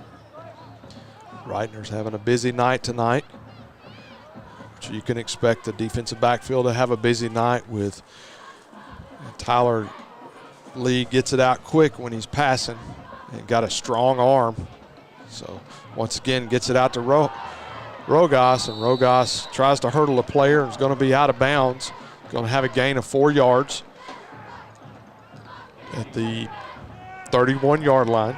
Yeah, number 22, LeJonte Reitner, the cornerback. You know, earlier in the game, he came flying in low and put their starting running back out of the game.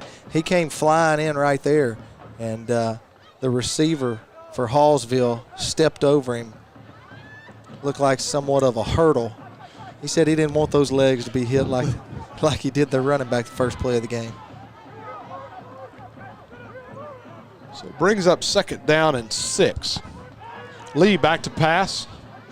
Gets it out to the running back, Trammell. Trammell takes it up for a nice gain. Going to be out of bounds at the 36-yard line. Going to bring up 3rd down and 1. Yeah, and he's finally pushed out of bounds by number 41, Derek Brown. You know, and I would not, I'll call it right now. I don't know if that's their head coach over there in the white with the white hat and the headset, but he will get a flag before the end of the game. Are you thinking that? He is arguing every spot, every call. And I think the spot was pretty gracious. I thought he was about a yard shorter than what they gave him. I agree with you. Hands it off to Trammell. Trammell's going to take it up to the 39-yard line. Going to be enough for a Bobcat 1st down.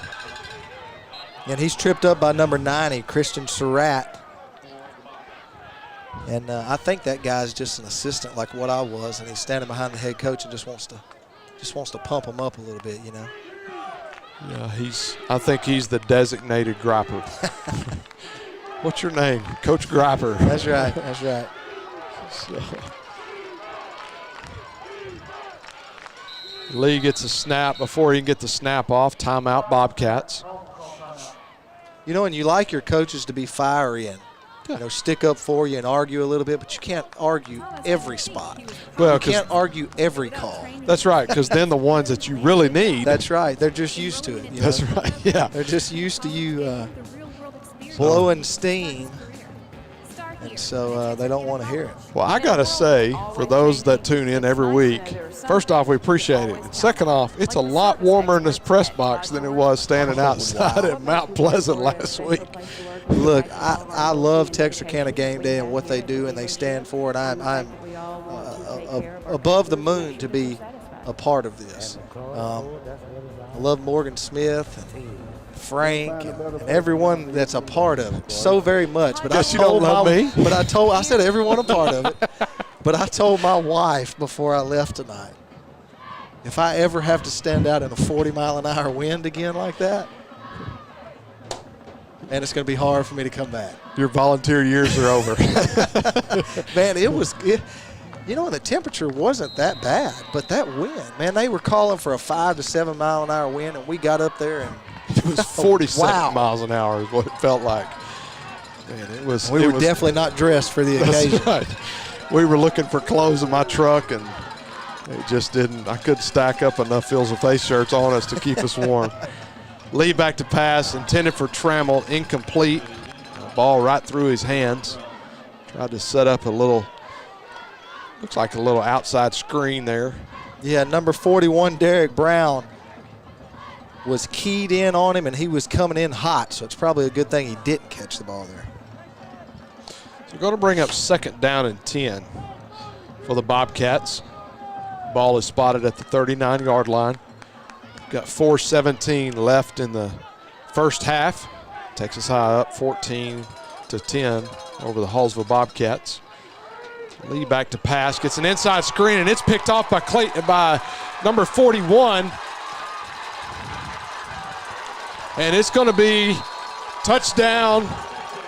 He's going to be out at the 1-yard line, picked off by Derek Brown, the defensive end for the Tigers. Yeah, and on the replay here, you can see him. They try to set up a screen, and number 41, Derek Brown, just reads it and comes between two offensive players there and intercepts the ball and gets drugged down just outside of the pylon. He may should have extended that ball and gave us a little Sports Center top 10 dive for the pylon there. Yeah, so it's going to be 1st and 10 inside the 1-yard line. So Derek Brown with an interception. Get to add that to the stat sheet. Gets the turnover belt tonight. And so that's exciting for him. And so here we go. Stewart in the backfield. It looks like we're going heavy. We've got a flag on the play. Got 12 men on the field.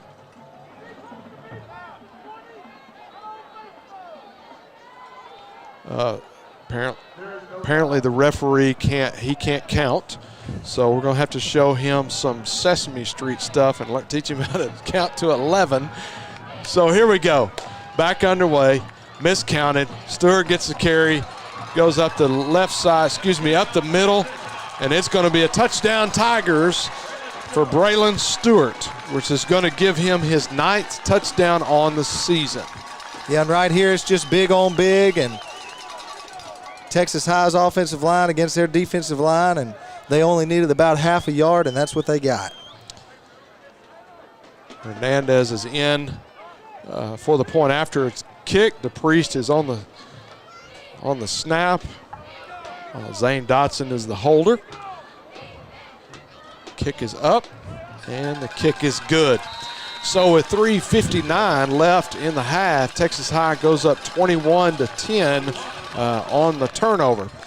And so we're going to be back right after these messages. Beautiful, isn't it?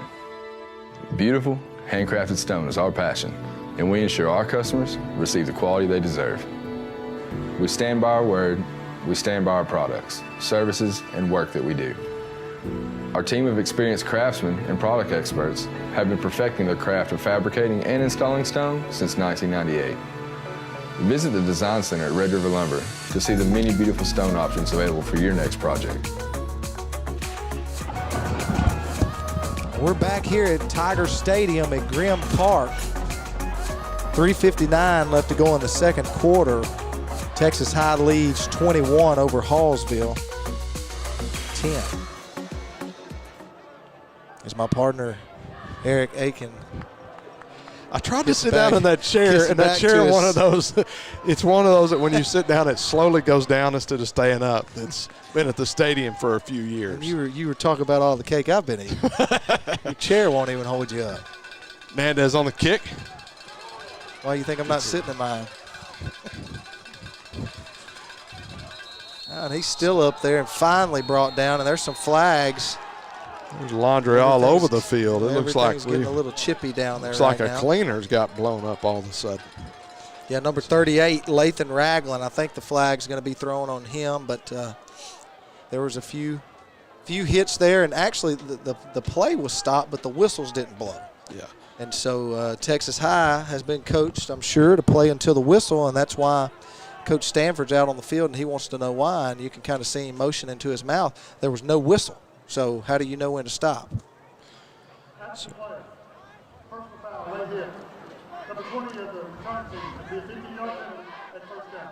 it was on the return team, number 20 on the return team.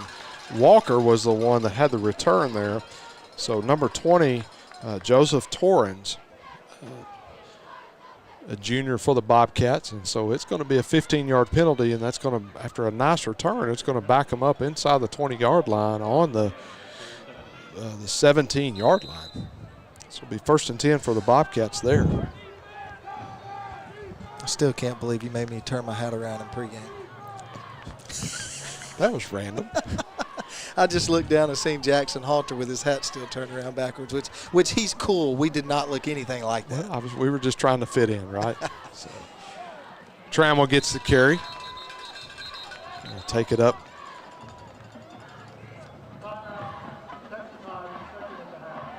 So Texas High is going to take a timeout there. In that last play on the tackle, number 41, Derek Brown, making the stop there, but not after about a 4-yard gain. So this is a timeout. You're controlling the game. You're controlling tempo, and so that's Coach Stanford wants to try to get the ball back and try to score again before halftime. I mean, that's the goal of the game, to score the most points in a football game. Yeah, and the way the defense has been playing, they got 3:45 left before halftime. It's second down, about 5.5 or 6 to go. This is a good time to take a timeout. You're thinking that your defense is going to make a big stop right here, and you're going to get the ball back with, about 3 minutes to go in the half, and they're wanting to drive down and score again. Yep. Speaking of score, Marshall and Jacksonville are knotted up in the second quarter at 14. Mount Pleasant is down by 7 to White House, 14-7 in that game, and Pine Tree is taking control of their game against Nacogdoches. It's 27-7 in the second quarter, and across town at Hawk Stadium, it is Pleasant Grove 20 and Liberty Ilo 0. And so we resume play. Lee back to pass. He gets free on the scramble and is met hard by number 27 there on the tackle. Yeah, Javarius Tyson, the quarterback, lowered his shoulder, and so did Javarius. Here on this replay, you can see it was good coverage by the Tiger secondary, and he has to scramble a little bit, and then both of them lower their shoulder there, and I don't think the quarterback will lower his shoulder again with Tyson in front of him. Yeah. 3rd down and 1 for the Bobcats. So hands it off to Trammell. Trammell cuts it back to his right, and he's going to have just enough for the first down. It's going to bring up 1st and 10 at the 28-yard line. And upended there by number 7, Caleb Arnold.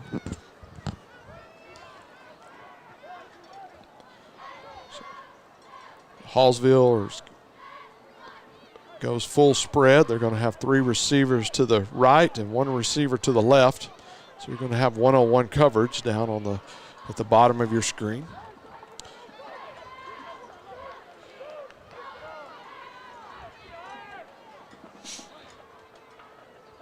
Lee back to pass. Get it out here to number 4, Cam Gaunt. And he's drugged down there by number 38, Lathan Ragland. But that was good effort there by the receiver, fighting for those yards, trying to get to the first down yardage. It's just a quick little receiver with a wide receiver screen, and I mean he gets 7 yards on the earned those 7 yards. Yeah, nice play there. So we've got 2nd down and 3. With 2 minutes left in the half. Hands it off to Trammell. Trammell's going to be brought down after a gain of 1. And Texas High is going to take their final timeout of the half. And he was tackled there by number 10, Clayton Smith. Now, we haven't heard his name a whole lot tonight, but they're gearing their offense, trying to stay away from his side. Yeah, and we've noticed that the last couple of weeks that a lot of guys are running away from him. No doubt. Yeah, which is going to give a kid like Derek Brown, it's going to give him more opportunity. Or even last week, Jalen Green had a career night last week. Yep. And that's why you're seeing us call number 41, Derek Brown, number 27, Javarius Tyson. Those guys are over there on the weak side the majority of the time, and so that's why we're calling their name on almost every play. So Texas High defense needs to bow up here and get a stop, get the ball back, and maybe Texas High can score one more time before the half. So I was looking earlier that tonight is senior night for the football team, and as well as the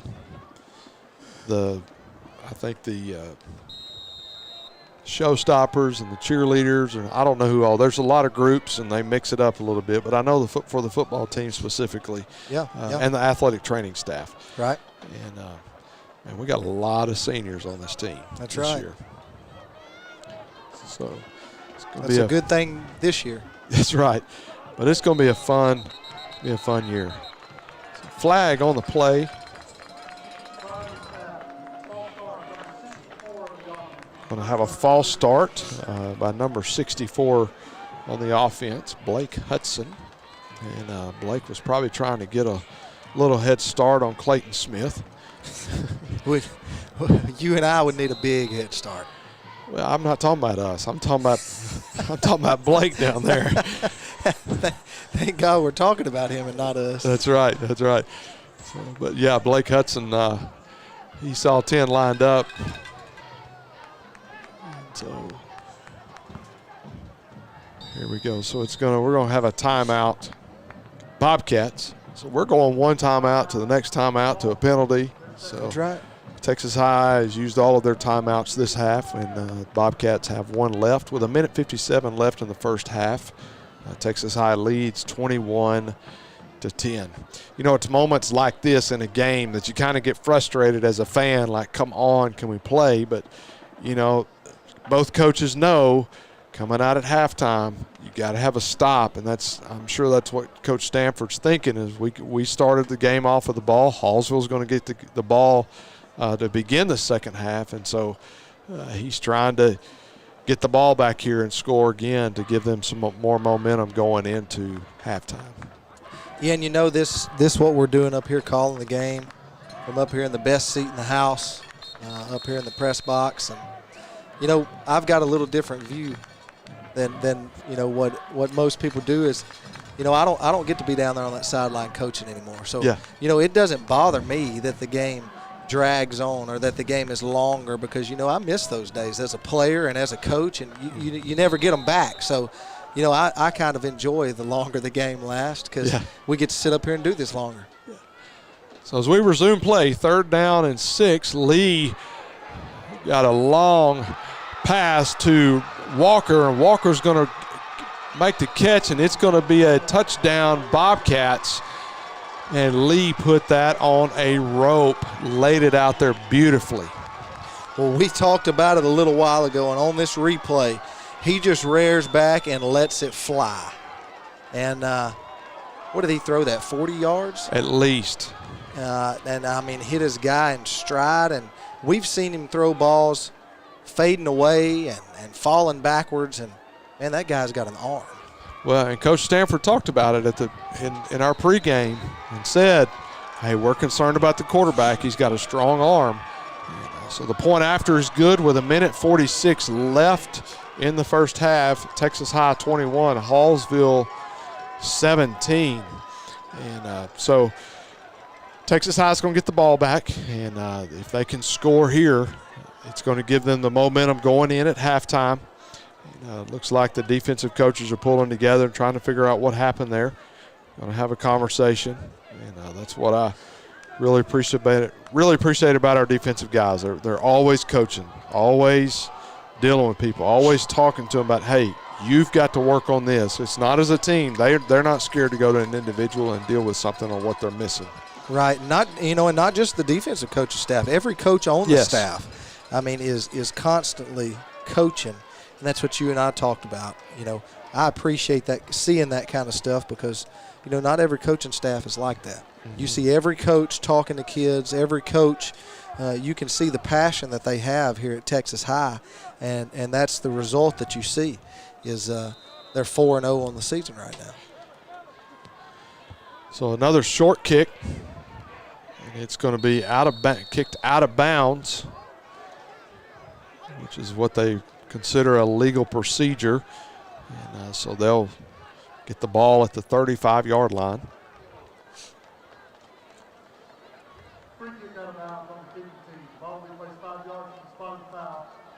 So it's 5 yards from the spot of the foul. So it will be at the 32-yard line from where he kicked it out of bounds. So with 1:46 left in the first half, Texas High leads 21-17, and they'll take over the ball at the 32-yard line. McHenry in, two receivers to his right and to his left. And, so he's back to pass and takes off and scrambles. Is going to get out of bounds. He's going to have a little bit of a gain of about 2 yards. And so it's going to bring up 2nd down and 8. Yeah, and that's a smart move by McHenry there. Everybody was covered downfield, pretty good coverage by the secondary for the Bobcats there. And he takes off and scrambles and gets what he can get to stop the clock. So 3 receivers to his right, 1 to his left. He's got one-on-one coverage. And he's going to go to Zane Dotson coming across the middle. Going to have enough for the 1st down. That'll stop the clock. And you see the Texas High offense, they're getting up there and getting ready. And the refs winding the clock before they have the change set. So it's going to be 2 receivers to his right, 2 to his left.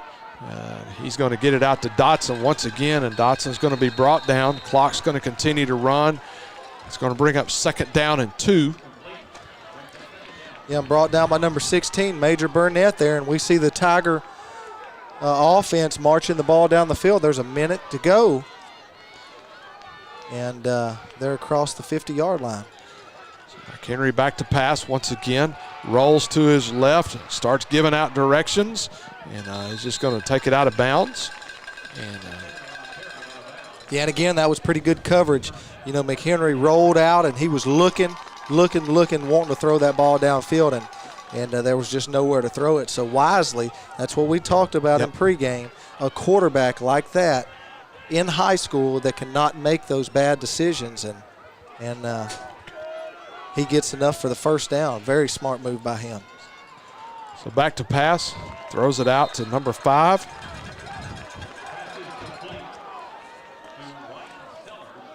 So it's going to be Ryan Sellers on the reception. The clock continues to run. 37 seconds to go. With no timeouts left. So McHenry will look to take a shot right here. It's intended for Sellers, and Sellers tries to go for it, and he is pushed down as he's going, but it looks like it was out of a little bit overthrown. Well, that's actually not the worst play that could happen right here. Yeah. An incomplete pass does stop the clock, gives them a little bit of time to reset and get people on and off the field. Clayton Smith comes in at the bottom of your screen here. They kind of below the numbers, and I'd not be surprised if they try to get the ball to him right away. Sneak him in there, and so we're going to have 2 receivers on each side. Smith and Rogers to the right. Miller and Dotson to the left. McHenry back to pass. Across the middle to Miller. Miller is open, and he makes the catch. And as the Tigers rush down, it's going to be 1st and 10 inside at the 10-yard line. And so McHenry, with the clock running, is going to take it, and he's going to fade route over to Clayton Smith, and Smith a little bit out of reach in the end zone. 13 seconds left in the half. Yeah, and Clayton Smith, he kind of broke inside of the cornerback there, not playing receiver, that being his normal position, in that situation. Of course, should have broke to the back pylon there and not inside when he throws that ball up like that. But nonetheless, like we talked about, an incomplete pass is not the worst thing that could happen right now. The clock is stopped, and it's 2nd down in the goal. Look for a quick slant here. Oh, wow, and what a catch. No, he dropped the ball. Oh. Ryan Sellers, I thought he had a great catch there in the end zone, and it was just out of reach. But I'm going to tell you, McHenry put the ball where it needed to be. Wow. Beautiful throw. Beautiful throw. It just couldn't haul it in. It was just a little bit outside. So the coaches for Hallsville are trying to get their defensive set. Looks like they've got double coverage over on Clayton Smith. You can't blame them. Single coverage on Rogers and Sellers. Oh, and there he is, wide open in the end zone. And so touchdown Tigers. What a drive as we have 4 seconds left in the half. Ryan Sellers on the touchdown reception. And on the replay here, you can see one goes out, one comes in, and he walks into the back of the end zone. A little bit of bobble, but he makes sure that he gets possession of it this time. Have one-on-one coverage out there. He and Blake Rogers have one-on-one because they were covering, they were thinking Clayton Smith. So kick is up, and the kick is good. And so with 4.1 seconds left in the first half, Texas High 28, Nashville 17.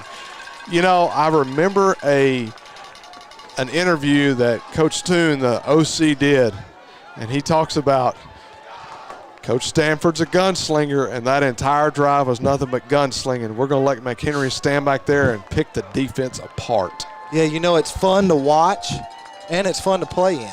Those kids love that when they can go out there and throw that ball around, try to put up points like that. Even though it's a smart move to be conservative most of the time, those kids don't like that. They like the big plays. They like to sling it around and put some points on the board. And so that's impressive to march the ball down the field like they did and score before half, and that puts them in the driver's seat going into the second half. So we got 4 seconds left in the half. Want to let everybody know that's watching. Make sure you tune in. Don't go anywhere at halftime. Our Texarkana Bank halftime show is going to be coming up here in just a few moments. Texas High Band, as well as the High Steppers, are going to be performing here at halftime, and so you'll be able to see both of those performances here in just a few moments. Hernandez kicks that ball short, so it's going to be 1 second left. Kurt Wyman brings that ball in and covers it up. Yeah, and if you didn't see our pregame show, we had the senior lieutenant, Evelyn Patterson from the High Steppers, and their coach/sponsor, Miss Amber Reynolds, on with us for the pregame show. Both. She's a coach. Well, I don't know. You call some of them sponsors, some of them coaches. So, I'm not sure what to call it. The leader. Yeah, my wife and I have known several of the girls that have been in it. She's a coach. Well, nonetheless, two great ladies that we had on with us, and can't wait to watch them at halftime. Flag on the play, delay of game on the offense, but it looks like they're spreading it out, and it looks like they may try to throw one here, or obviously they could just hand it off to Trammell just to see if he could break something. But I'm going to tell you, with that strong arm I let it roll. Yeah, and the secondary of Texas High is backing up, expecting him to throw something. Going to get it out to Rogas, who's the guy you want, and he's going to make a move, but he's going to be hit hard and brought down, and that is going to bring us to the end of the first half with our score, Texas High Tigers 28, Hallsville Bobcats 17. When we come back after these messages, the Texana Bank halftime show. Right now at all Greg Orr Auto Collection locations in Texarkana. Shop from your phone, online, or in person and make no payments up to 120 days with record low interest rates, drastic price reductions, and huge incentives on our vast and pristine selection. Plus, for sales or service, we will even pick up and deliver your vehicle to you. For all the money-saving details, please visit gregorauto.com. That's gregorauto.com.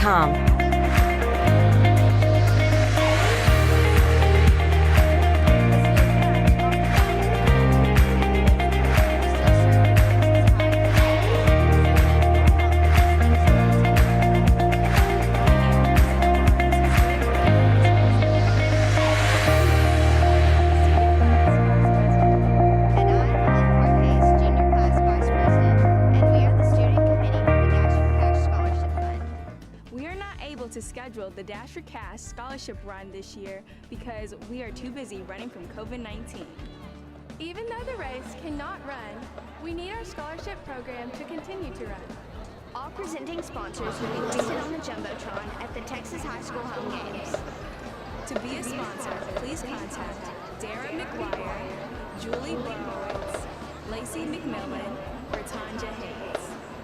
Thanks to generous community participants, $17,000 was awarded in 2020 to deserving Texas High School graduates for their volunteerism achievements in our community. The $17,000 was given to students attending universities or dual credit classes at Texas High School. Another way you can support the scholarship fund is to purchase the opportunity to win an Apple Watch donated by Shamberger Orthodontics. The tickets for the watch donated by Shamberger Orthodontics are $20 per ticket, and they are available to purchase from any Texas High leadership student. Please support Dash for Cash as we run for COVID-19 in 2020.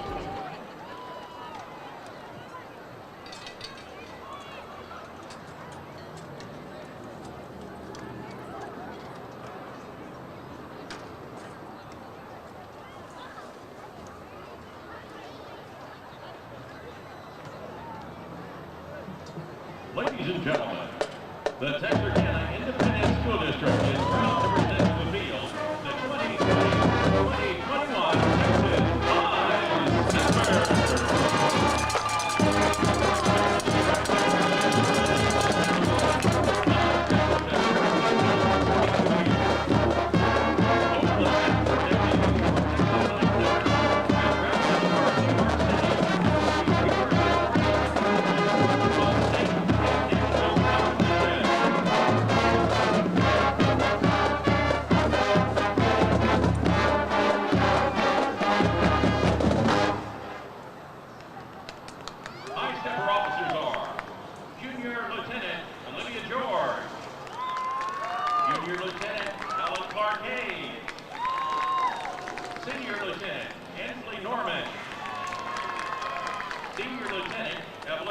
Texas and Senior Captain Mary Claire Wright. High Steppers of the Week are Senior Lily Sewell and Senior Social Officer Morgan Williams. Our Teachers of the Week are Holly Mooneyham and Katie Diaz. Thank you for all you do for Texas High School. Our performance tonight is dedicated to you. And now tonight, the High Steppers entertain you with their palm routine to Hit Me With Your Best Shot. Ladies and gentlemen, your Texas High Steppers.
And now the Texarkana Independent School District proudly presents for your halftime entertainment the award-winning Texas High School Tiger Marching Band.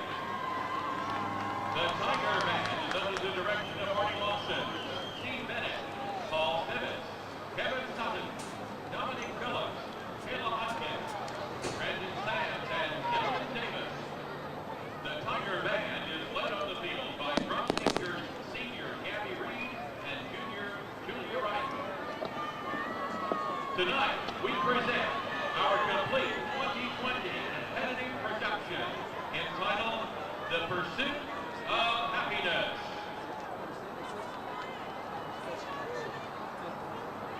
Football fans, please welcome the Tiger Marching Band.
All right, we're live at Tiger Stadium at Grimm Park, and up here for halftime, and the Texas High Tiger Marching Band is leaving the field. And I'm telling you what, if you hadn't heard them, you need to show up at one of their marching contests or come to a home game, because they really know how to do it. And their director, Arnie Lawson, just does a great job with them, and it's always good to be home this year because of COVID. They don't get to really travel like they want to, but man, what a great job that they did at halftime, and man, those high steppers, they kill it every week, and we can't wait to get back home and see them.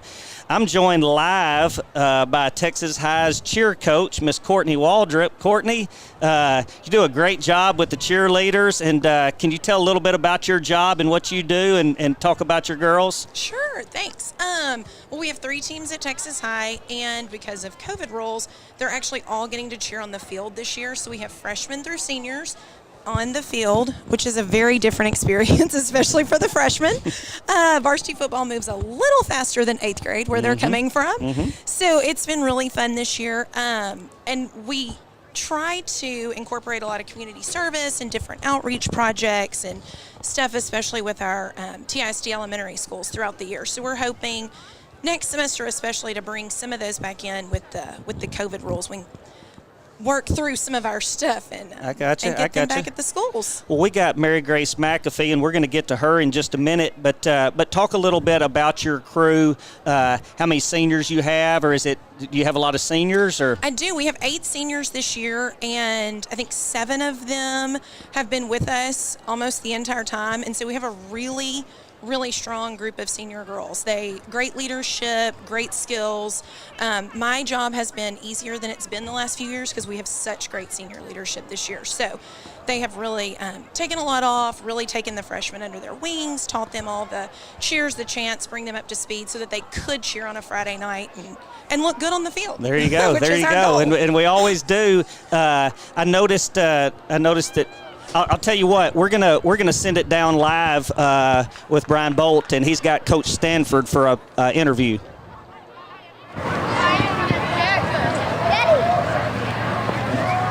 All right. Tell me in my ear when we're live. Brian Bolt with Texarkana Gameday here at Tiger Stadium. We're at halftime where the Texas High Tigers lead the Hallsville Bobcats 28-17. I got Coach Stanford here with me. Coach, y'all came out early in the game, established the run game, put up a lot of yards, got in control of the game, and they battled right back in. Then you come out here right before halftime and drive down with a really impressive score. Tell me a little bit about what y'all's game plan is coming out the second half. Much of the same, just settling down in a couple of areas. Just we're a little high-strung right now and just kind of calming down and falling back into the basics of what we do. Just really impressed with our kids' composure right there before half with a minute and 40 to go to get a 2-minute situation in and just kind of put up an extra point to kind of expand the lead to a 2-possession game. And we just got to come out on defense right here, calm down, do what we normally do, and just settle back in. Yeah, your quarterback, we talked about it in pregame, how poised he is standing in the pocket, and we've seen that throughout the first half of this game. He's such a leader on and off the field. Tell us a little bit about him here at halftime. Is he in there pumping your guys up and getting them ready after that injury and the way that y'all came in? Right here coming out of the injury, it can take kind of the air out of a team. And so felt like we really responded there with the defensive interception and then get that score and then to add the other one there. And so Brayson's doing a great job, kind of a calm halftime here, just kind of settle our guys down to come out and play a second half. Yeah, and just to check, and I think you mentioned it just a second ago, but do you have any updates on your guy that got carted out of here? I mean, is he okay? Yeah, he's okay. He's got not a knee injury, just a leg injury here. His family and a speedy recovery. Well, Coach, we wish y'all much success in the second half, and go Tigers. Thank you. Appreciate it, guys. All right, we just heard from Coach Stanford here at Tiger Stadium. Again, they lead 28-17 over the Hallsville Bobcats. I'm going to send it back up to the booth to Eric and the other guys up there, and we'll be back to get ready for second half here at Tiger Stadium. All right, thanks, Brian. Great interview with Coach Stanford, and I know that Snoop, Javon Smith, that they send their prayers on a speedy recovery to him, and we do as well. Up here again, talking to Courtney Waldrop, and Courtney, we really appreciate you and what you do for the girls, and we're gonna have you give that mic to Mary Grace McAfee, and I'm gonna ask her a few questions. Okay.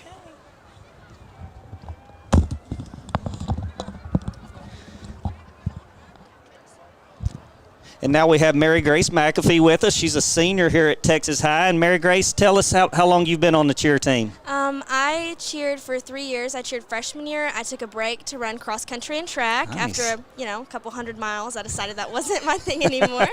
And I decided to try out for the varsity team, and I've been on the varsity team for 2 years. That's awesome. That's awesome. What are some of your favorite memories over not only your senior year, but just over the years that you've been in cheer? I would say my favorite memory is definitely going to cheer camp last year. We got to go to Fort Worth, and it wasn't only the competition aspect. I really grew closer to my teammates, and we had a lot of fun, even though I lost my keys and had to pay $600 to fix that situation. I understand. Well, talk a little bit about your coach and just some relationships that you've made bonding with some of the other cheer people. Courtney is definitely someone that you can feel comfortable around, and you can go to her for any problems, not just things about cheer. She's really a cheer mom, you could say.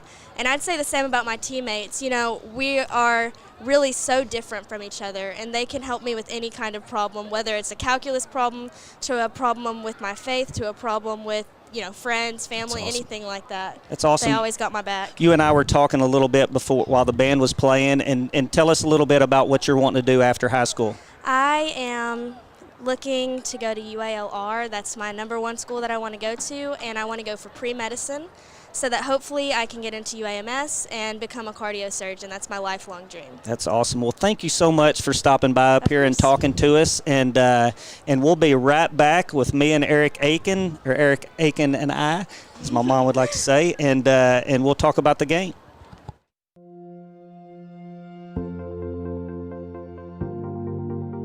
We are excited to announce here at Texarkana Emergency Center and Hospital that we have expanded our capabilities to better serve our community. As a hospital, we have the capability for inpatient services. After your outstanding emergency care, we can smoothly transition you into one of our new inpatient rooms that have telemetry monitors in every room to continue your concierge medicine care. While our patients continue receiving their care in their inpatient suites, we also make sure that your loved ones are taken care of with our outstanding facilities. Our added services include a procedure room and also the capability of MRIs. With our imaging, we are able to offer outpatient, inpatient, and emergency room MRI, CT, ultrasound, and X-ray. We are honored by your support and look forward to serving all your future medical needs.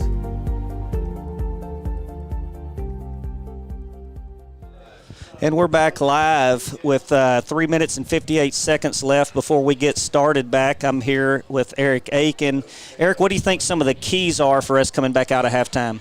Well, I think we're going to have to stop. Our defensive backs are really going to have to step up and force them to run the ball, and we're just going to wear the clock down and just game management from a defensive side. And we've got to stop, obviously not the quarterback, but man, that Rojas kid is fast. Yeah. And then the Walker kid he's just been open all night. I'll tell you, this game was eerily similar to last week at Mount Pleasant. And I remember being up here at halftime and thinking, we're going to go back. We'd given up some chunk plays in that game in the first half, and then we've done it again in this game. And I think we go in, Coach Hawkins, defensive staff, Coach Wilson, and then Coach Stanford, get them riled up and say, hey, look, go out there and do what you do. Let's make some adjustments. Let's not get beat deep and play our game and come out and set the tone in the second half. And the good part is we get to come out on defense and they get to set the tone. So, but they stepped up and made some big plays coming down the stretch. The interception by Derek Brown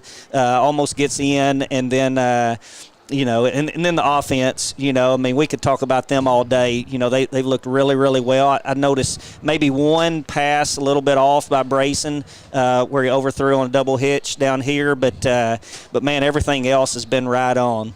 Absolutely. And you can't ask much more of an offense when you score 28 points in a halftime in a high school football game with 3 in the air and 1 on the ground to finish off the interception return. Going back to the defensive side of the ball, I think our defensive line is really going to be the key to forcing Tyler Lee to make some throws that he normally wouldn't make. That's what forced that turnover there. He had to make the quick throw on the screenplay, and it was just out of, he missed through it. This is the first night that we've seen a bunch of screens, so I think that's one of the things. And that was a screen pass that we picked off, as a middle screen, but we picked off and ran back. So I think they've got that worked out, and that's where they got a lot of their offense. And the thing is they know about our DNs. They're 2-step, 3-step dropping. They're not 5-step dropping and giving them a chance to get to them. So I think, as the Tigers run out here at halftime, I think we'll get back at it and set the tone on defense and get it going. Yeah, we talked about tonight, you're running away from the strong side, which is, Clayton Smith and Darren Finley. You're staying away from those guys, and so they're trying to go to the Brown and the Tyson side, and those guys are just as strong. So like you say, you look for them to run up the middle quite a bit. But I will refer to the first play of the game. We knocked their starting running back out. Right. Has he not returned? He has not returned the rest of the night. As a matter of fact, I saw him sitting on the sideline, and I would not be surprised if he's in street clothes. You know who did that? That was, I know him. It was Reitner. Yeah, Reitner. Jonte, this is his first game back since hurting his foot against Longview in the scrimmage. Yes. So that's his first play, and he went in and put a hat on that guy's knee. Yeah, and that guy did not want any more. He's still over there by the coaches, and he was like, "Ooh, I'm not sure I want any more of this." Well, I'm going to turn it back over to you and Brian Bolt. Y'all call another good half and get us out of here with a dub. Well, this has been the Texarkana Bank halftime show with very own Texarkana Bank employee Billy Lavender. So if you need a loan and need some money, go see Billy Lavender. He gives it away like it's nothing. I mean, I'm telling you, it's like it's like gravy on biscuits.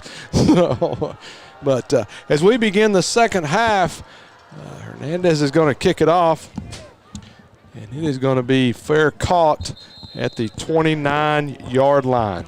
And so the Bobcats will take over there at the 29-yard line.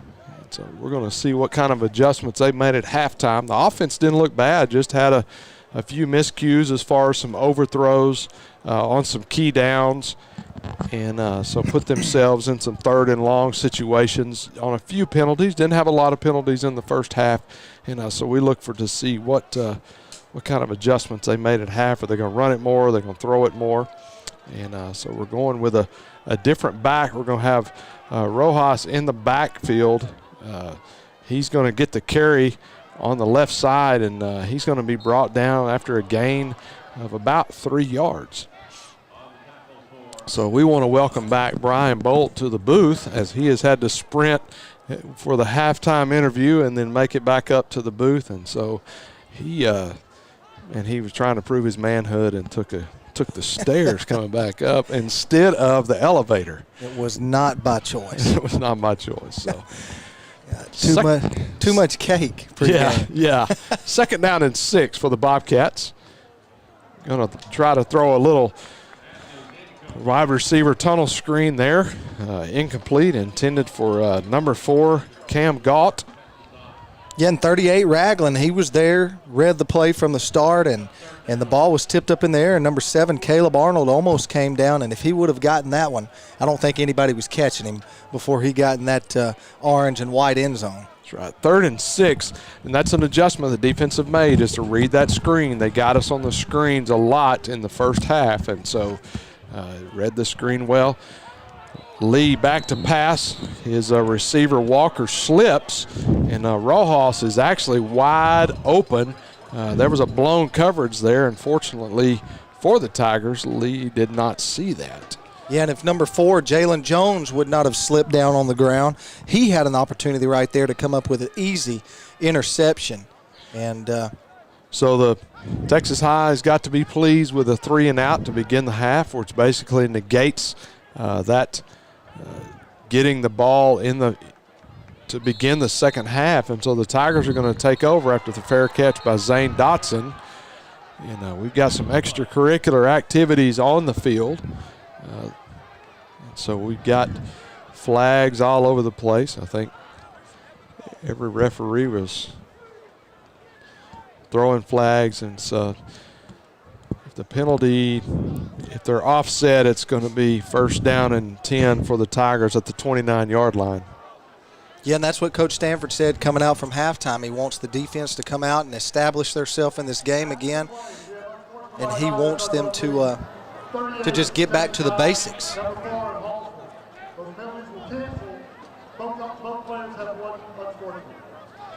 So you get 2 on your second unsportsmanlike conduct in a game. You are ejected. And I'm not sure if you have to sit out the next game or how many you have to sit out 4 consecutive quarters. Not sure on that, but that's the first one on either one of those players, so don't need to get a second one. So as you stated, Coach Stanford was talking about defense establishing it and imposing their will. And so they did on that drive. So McHenry is in to take the snap with Anderson in the backfield. He gets the carry, and he's got a lot of room, and he's going to have a gain of about, looks like he might be right close to a 1st down. Going to be a 1st down. The head linesman signals 1st down. It's going to be 1st and 10 at the 39-yard line of the Tigers. Yeah, and on the replay you see right there, that's a play that they ran all of the first half, and I don't know if that play's been stopped for less than 5 yards yet. And so I figured they're going to come out and pound the ground again. Probably ran it about 5 times just on the first series of the game. That's right. For the Tigers. Anderson gets a carry one more time. He's going to have a gain of 1 yard. Going to be second down at 9. You know, the big offensive line from Texas High, that's, you know, with their 4 wins so far this year, that's what they do. They just wear you down because they're so big, and those guys will lay on you all day. And it's so much you can take with all that weight on you. Miller in motion. Going to have a false start on Texas High. I'll tell you, number 64, Tyler Moore, 6'2", 345 senior. You're not going to flinch and miss a 345 dude. So. Not with those white sleeves on down there. That's right. He's got his bright whites on, and so he'll make the adjustment. Back to pass, hits Zane Dotson on a little inside, looked like a little slant route, and Zane is going to have a big gain. It's going to be 1st and 10 at the Bobcat 39-yard line. Yeah, and on the replay here, you can see Zane Dotson just streaking across the field. A nice little drop and throw there from McHenry to Zane Dotson, and it's going to be 1st down and 10 from the 39-yard line. Talked to Dotson in the at practice this week, and I told him, I said, you're going to get a touchdown this year. Just relax a little bit. And, so I think he thought he saw clear ground in front of him. If he hadn't been tackled, it would have definitely been a touchdown. So. Yeah, number 22, Jarrett Craig, comes up with the tackle there. But, man, here we are again, and I'm going to give another shout-out to Colin Shelley, man. He's just driving folks in the ground. Anderson on that last carry, gain of 7 yards. Free play again, and it's going to be a touchdown Tigers. Ryan Sellers with his 3rd touchdown of the night. Have you noticed that every time, just like on this replay here, when there's a free play, McHenry knows exactly where he wants to go with the ball, and he's going for that guy that's streaking down the sideline. And Sellers being a quarterback, he understands what to do. Create space, and let's go score a touchdown. If we get a turnover, we're going to get the ball back. That's right. What a great pass there from McHenry to Sellers. He's sprinting out to his right there and rears back and throws a dime down the sideline to Sellers for the touchdown. Hernandez in for the kick after, and the kick is up and good. And with 9:08 left in the 3rd quarter, it's Texas High 35, Hallsville 17. Here's another look at that free play. McHenry throws a dime, as you stated, to Sellers in the end zone. Sellers getting his 3rd touchdown of the evening, and we're just beginning the second half. And so, man, what a way to come out in the second half as you get a stop on defense and then get you a score on offense. That's exactly what you want to do if you lose the coin toss. That's exactly what you want to do coming out in the second half. You couldn't have said it any better. You want to come out, your defense gets a 3 and out, and then you drive down the field and score. I mean, it's textbook. So Hernandez is going to tee it up for the Tigers. Looks like Rojas is going to go deep on the kickoff return. It's very interesting in today's kickoffs now. It doesn't matter who's deep. It's mainly, you might as well start calling the up men, because those are the guys that are usually going to get the kickoff now because they kick them short. That's right. A lot of times. That's right. And this kickoff right here with 9:08 left is going to be brought to you by Texarkana Emergency Center and Hospital. So going to be fair caught by number 13, Kirk Wyman. So it's going to be bring up 1st and 10 at the Bobcat 31-yard line. So with 9:08 left in the 3rd quarter, once again, Texas High 35, Hallsville 17. So this will be the second drive of the half for the Bobcats. And so I noticed there as the running back Trammell trots on the field, he was limping, seemed a little gimpy as he came out. He's going to get the carry, and it's going to run it right up the middle, have a gain of 1 on the play. Yeah, and I'd be limping around out there too if I was taking some of those hits by this Tiger defense. Speaking of Tigers, as they're getting the play in, I want to give a huge compliment to Tiger Vision. Those guys do a great job. I'm talking standard. We're up here. Students are running cameras. They're directing. They're doing a lot of things. Charles Aldridge, they call him Mr. A around here, does a phenomenal job with students. Yeah, and at halftime, you know, I was down there trying to, you know, figure out how to get that mic and that camera working, and Lord, my poor wife knows, you know, I can barely work the remote at home. And so, you know, one of the students was down there to get everything hooked up, and all I had to do was grab a mic and start talking. And so, man, it's an amazing thing that these students do here, and such a great thing and a big help to us on Friday nights. Makes our job easy. Yeah. Lee was flushed out of the pocket on that. Incompletion brings up 3rd down and 9. Lee back to pass. Hits Walker right in the hands, but Walker drops it, and he takes a hit. Yeah, and this Tiger defense, you can watch it here on the replay.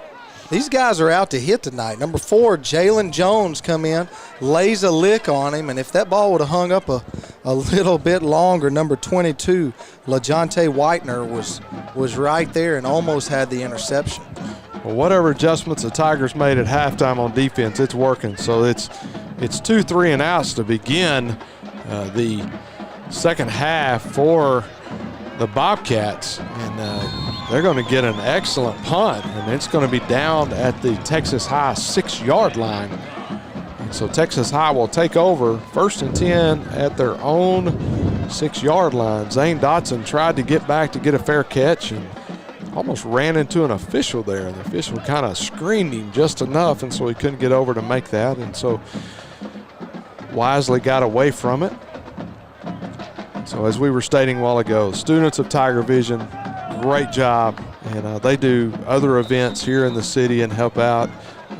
Mr. Aldridge gets them involved in the community and allows them to be exposed to other things. And they learn how to shoot different events. And it's different when it comes to sports, or whether it's a church event or a concert or other types of events, and so he does a great job exposing them.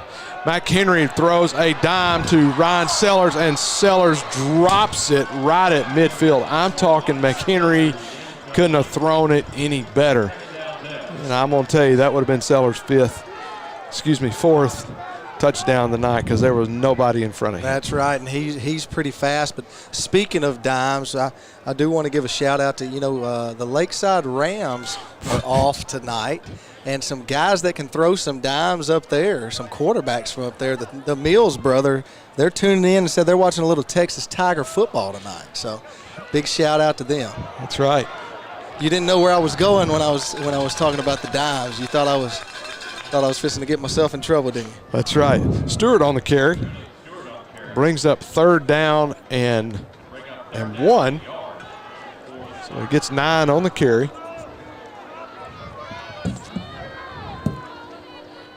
Sometimes you get a broadcast partner and they say stuff and you don't know where they're going with stuff, and this might be one of those.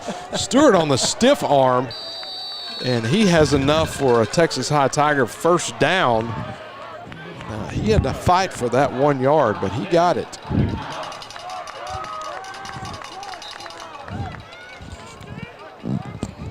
I think Brian Bolt is just excited about he has a fan club. So it's exciting for him. McHenry back to pass, hits Trey Roberts in the flat. Trey's going to be brought down out of bounds at the 26-yard line. Going to bring up 2nd down and a short 1. And brought down there by number 23, Malik Marsh, the senior cornerback. He's played a good game tonight. Been in on a lot of tackles. 7:08 left in the 3rd quarter. Miller goes in motion, and we're going to have another false start.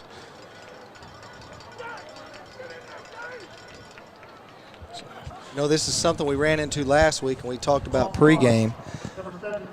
The second half they came out, and the defense played better. But the offense gave up a lot of penalties in the second half last week, and that was one of our keys to the game that we were hoping that they could cut that kind of stuff out. And we've come out here in the third quarter, and we've seen more penalties here in the third quarter than we have in the whole first half. So, and that's something that I'm sure I know that at practice when I was at it, there was a lot of hard coaching. Like, you felt like they had lost last week as hard as they were coaching. And here we go. Stewart is on the loose, and he breaks one free, and he's going to be brought down after a big gain. And he's going to have 1st and 10 for the Tigers at the 26-yard line of Hallsville. Yeah, and it was a handoff right up the middle. He breaks a tackle or two, and it's off to the races, and he gets caught by number 23, Malik Marsh, down to about the 26. And, we talked about those penalties, that they were shooting themselves in the foot, and then they break one a long ways here, and they're in scoring position. I tell you, this is a big comparison to what I'm going to say, but he runs, and that pass is complete to Miller. Miller's going to be brought down there at around the 15-yard line. Going to have enough for a first down. And brought down by one of the outside linebackers, number 21, Brian Farnham. Well, Stewart runs a lot like Emmett Smith does. I mean, he breaks free, gets a lot of yards, but he may not get the home run, but he's going to be brought down a little bit. Emmett had those times as well. He'd break free like that. And tough runner. So. Got a player down on the field. Not sure if it's a cramp or an injury, but. So with this timeout, we're going to take a short break, and we'll be right back here at Tiger Stadium. A strong work ethic takes pride in a job well done. This is the kind of person you need. Express Employment Professionals can help because we understand what it takes to hire good people. It takes real people, real interviews. We find good people, matching the right skills for the right jobs. Express knows jobs. Get to know Express. Go to expresspros.com to find a location near you. If you'll set it up, Art. And we are back here at Tiger Stadium. We've got a little injury timeout, and this injury timeout is brought to you by Texarkana Emergency Center and Hospital. Yeah, when minutes count, you can trust Texarkana Emergency Center and Hospital to deliver the emergency care you deserve 24 hours a day, 365 a year. With outpatient services including x-ray, ultrasound, CT scans, MRIs, Texarkana Emergency Center was conceived with a simple yet visionary idea to bring quick, compassionate, and great emergency health care to its community. If you want to find out more info about Texarkana Emergency Center and Hospital, you can look them up at texarkanaemergencycenter.com. So one of our key players to watch was Major Burnett, and he was injured on that play, so he was able to make it off on his own power. And so we're back underway. Mike Henry gets a snap, hands it off to Anderson. Anderson's going to take it around the right side. Going to pick up, it's like about 3 yards. Yeah, and that's a tackle there while Anderson's still down on the sideline and get intended to. But we want to, those tackles hurt you all the time when you get pulled down by the back, and it looks like he is getting up, but those things hurt. Yeah. And, you see it all the time. Those tackles are always dangerous when you pull people down on their legs that way, and that's why the horse collar is illegal, and that's not what happened here, but you can still grab the jersey and pull people down that way. And so we're glad to see him up and walking down the sideline. Stewart gets the carry, runs it up the middle. He's going to have a gain of 3 yards there. It's going to bring up 3rd down and 5. Make it, 3rd down and 3. He brought down by number 19, Carson Trainer.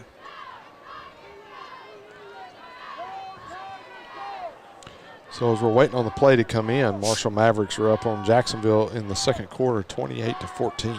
And Mount Pleasant is down to White House in the third quarter, 21-26. So McHenry back to pass, hits Miller, and touchdown Tigers. And that is going to be, it's going to be McHenry's, is that fourth or fifth touchdown pass of the night. A little play action, and he just flips it out to Miller there into the flats. And man, if Hallsville doesn't get a hold of this Tiger offense, this game's going to get out of hand pretty quickly. Waiting on the ensuing kick. So the kick is up, and the kick is good. And with 5:18 left in the third quarter, Texas High leads 42-17.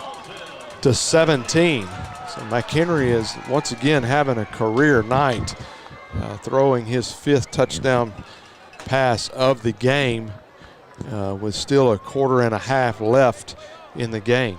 So he's having an unbelievable junior season.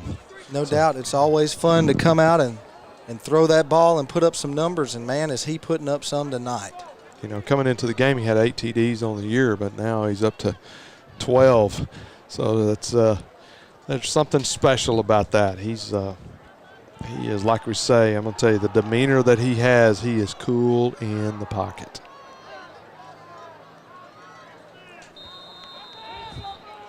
Apparently my math skills are struggling, so my director's telling me 13. So 12, 13. He's got a lot. He's got a lot.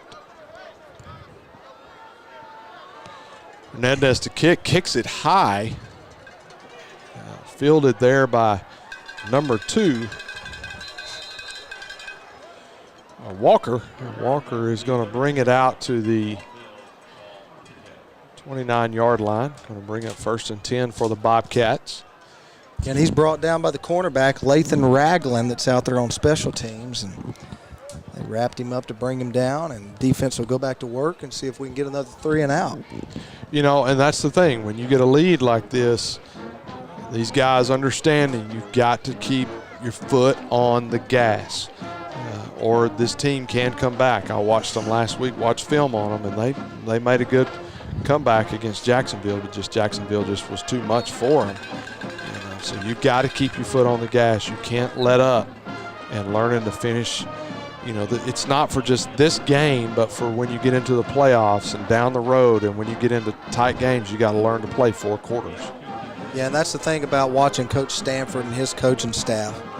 You know, they're not sitting back even up 42-17 right now. You know, they've still got their starters in, and they're wanting to pound the ball a little bit more. And yeah, as you can see, the defense there just rallying and still flying around the field and making tackles.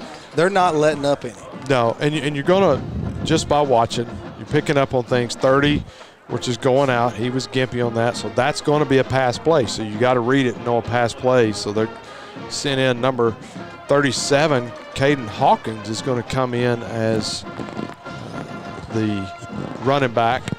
So they're down to their 3rd string running back tonight with their 2nd string hobbling off. He'll probably shake that off like he got a little stinger. Lee back to pass. And hits Walker right in the hands, and Walker just misses it. Yeah, and almost picked off by number 11, Darren Finley. It was a great throw just right over the fingertips of Darren Finley, and the receiver just could not concentrate enough on bringing it in. But what another good throw that we've seen by the Hallsville quarterback. Yeah. So the 3rd drive of the 3rd quarter for the Bobcats is 3 and out. And so they're into punt. Dotson back to receive. And gets a beautiful kick. Dotson once again fair catches it. And that punt is going to roll out of bounds. And it's going to be 1st and 10 at the about the 9-yard line of the Tigers. And so they'll begin their next drive there with 3:49 left in the 3rd quarter. And so we've got another sponsor tonight. State Bank is another one of our sponsors for tonight. Yeah, State Bank. We know some guys over there with 6 locations in Northeast Texas. You're never too far from a friendly staff and convenient service of State Bank. They have been a great sponsor for Texarkana Gameday for 2 years, and our own Jay Davis is a mortgage loan expert there. If you want more info about State Bank, you can find it at statebankofdecab.com. So Anderson was injured on that last series, and he's back in with a nice game. Excuse me, that's not Anderson. Looks like there's a new back in. New running back that we have never seen. So we're going to figure out that is going to be Ware. Darrell Ware, senior running back. So on senior night, gets a nice little carry, gain of 5 yards. That's right. Put him in and let him get some stats here, Coach. That's right, especially being a senior. And he another run up the middle, has a nice gain, going to have enough for a first down. So Ware comes in and brings a little spark to it. Yeah, and he's brought down after a first down by number 51, DJ Huggins. So watching other scores across town, Pleasant Grove is up on Liberty Isle 34-6 in the fourth quarter. Just beginning the fourth quarter there. McHenry hands it off once again to Ware, and Ware's going to take it to the gain of about 3 yards. We talk about Colin Shelley. Shelley come out here and he pancaked somebody, and that dude Shelley looked at him, and the kid didn't want any more Shelley at all. Yeah, man, I tell you, this offensive line for Texas High is something else. They're fun to watch. So 2nd down and 8. McHenry back to pass, gets flushed out of the pocket, directing traffic, trying to throw it, and just throws it away. Kind of throws it at the feet of Blake Rogers to make sure they understand there is a receiver in the area. Of course, he is outside the tackle box, so it wouldn't be a intentional grounding. Yeah, but once again, he just shows you, as a junior, how smart he is coming in here. No wonder he thought he should get some playing time last year. I mean, the kid he keeps making decision after decision, and if we sat here and picked him apart, there's not a lot that we could come up with to say about that guy except positive things. I mean, I'm a big fan. Yeah, just, one of the things that I look for in athletes is body language, and he's just got great body language. And he gets Ryan Sellers out in the out route, and Ryan is at the 20, 15, 10, 5, touchdown. Make it 6 touchdown passes by McHenry, and Ryan Sellers' 4th touchdown of the night. And right here on the replay, this guy takes a one-step drop and fires a shot out to his guy. And like we say, you just get it to him and let athletes be athletes. He outruns everybody on the field. And, man, Texas High goes up big here. Let me tell you, that guy right there is special. And I mean both of them. The quarterback, McHenry, and then also Sellers. Man, Texas High's got some great players. And it's a kicker's dream to just kick extra points. And so, well, it's a kicker's dream to have an offense that scores 40 or 50 every game, because how many times you get to kick. That's right. So with 2:08 left in the third quarter, Texas High takes a commanding lead at 49-17 over the Hallsville Bobcats. And while we've got a little break in action, once again, just want to give just high praise for the Tiger Vision and these guys and what they do. And also to our director tonight, Frank, man, he goes above and beyond for us, especially this week, because we added a few things in, some things we wanted to do to make our programming just a little bit better, make it more enjoyable for our fans that are watching. And so Frank went above and beyond for us, and we really appreciate him. So, yeah, absolutely, no doubt. Can't hear what Frank's telling me right now with his headset on, but I'm sure it's not nice.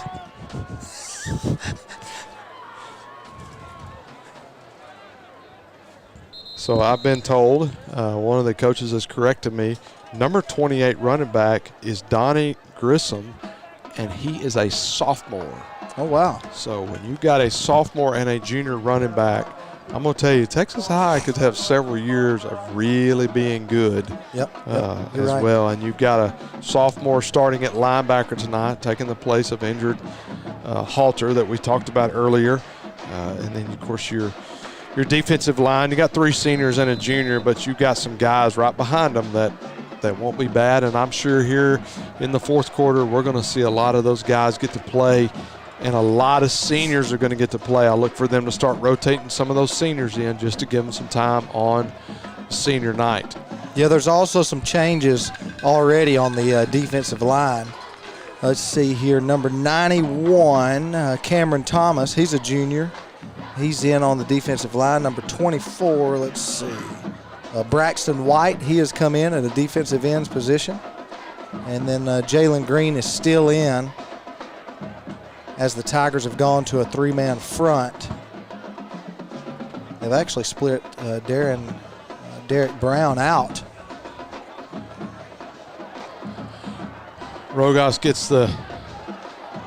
makes the reception, cuts it back inside, fumbles the football, and then gets right back on it. Man, he ran for probably 35 yards for a gain of 5. Yeah, number 27, Javarius Tyson came in, missed the tackle, but got a hand on the ball.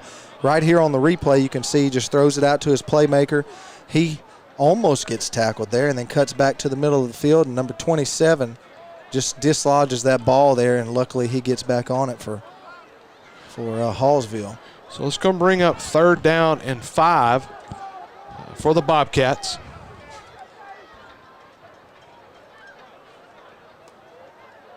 So they go to a bunch formation and gets it out here tries to hit Trammell in the flat and is upended. And he was already, I think he was kind of struggling with his legs already, and that probably didn't help matters there. No, it didn't. It didn't.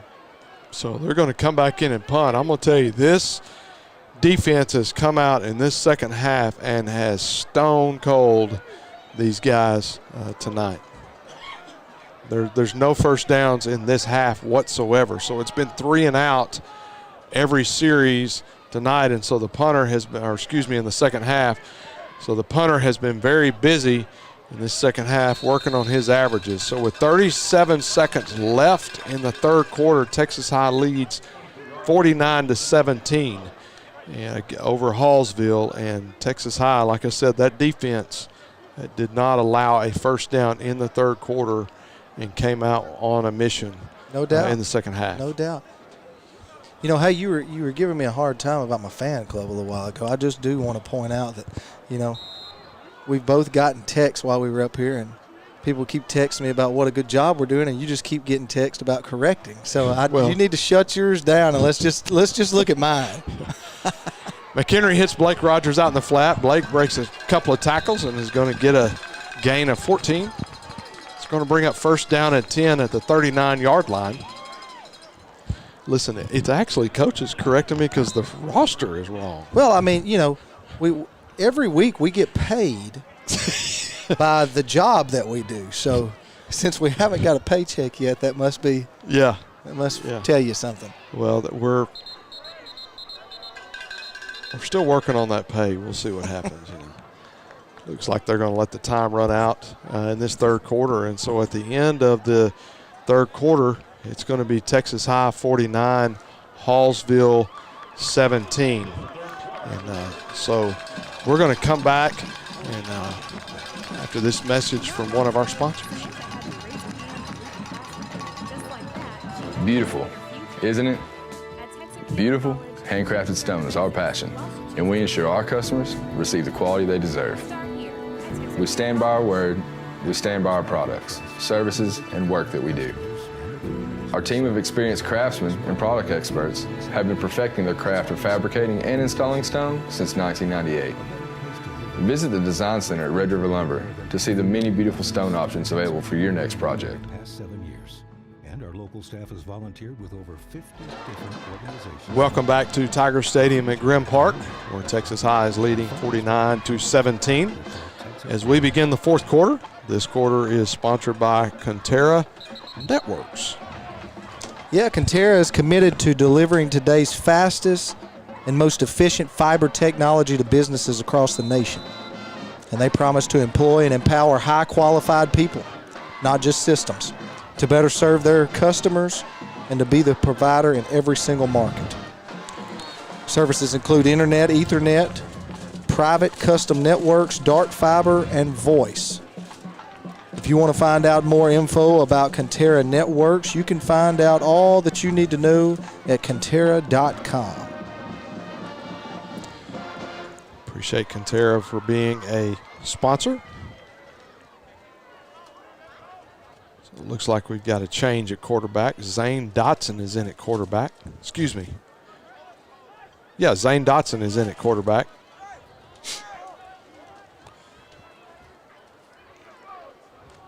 He's going to hand it off to, oh, he's going to pull it. He's going to take off, and he breaks free, and he's going to be down and have a nice gain of about 10 yards, and it's going to be first down for the Tigers at the 42-yard line. Yeah, and DJ Huggins grabbed on and barely pulled him to the ground. And if it wasn't for that tackle there, he was scatting.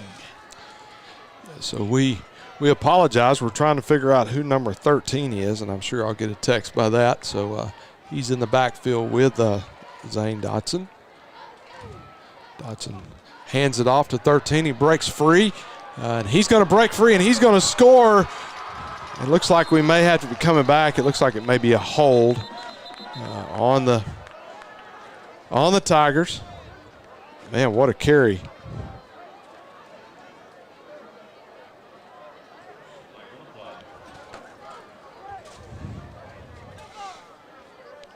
So we're going to find out who number 13 is. We'll know here in just a few minutes.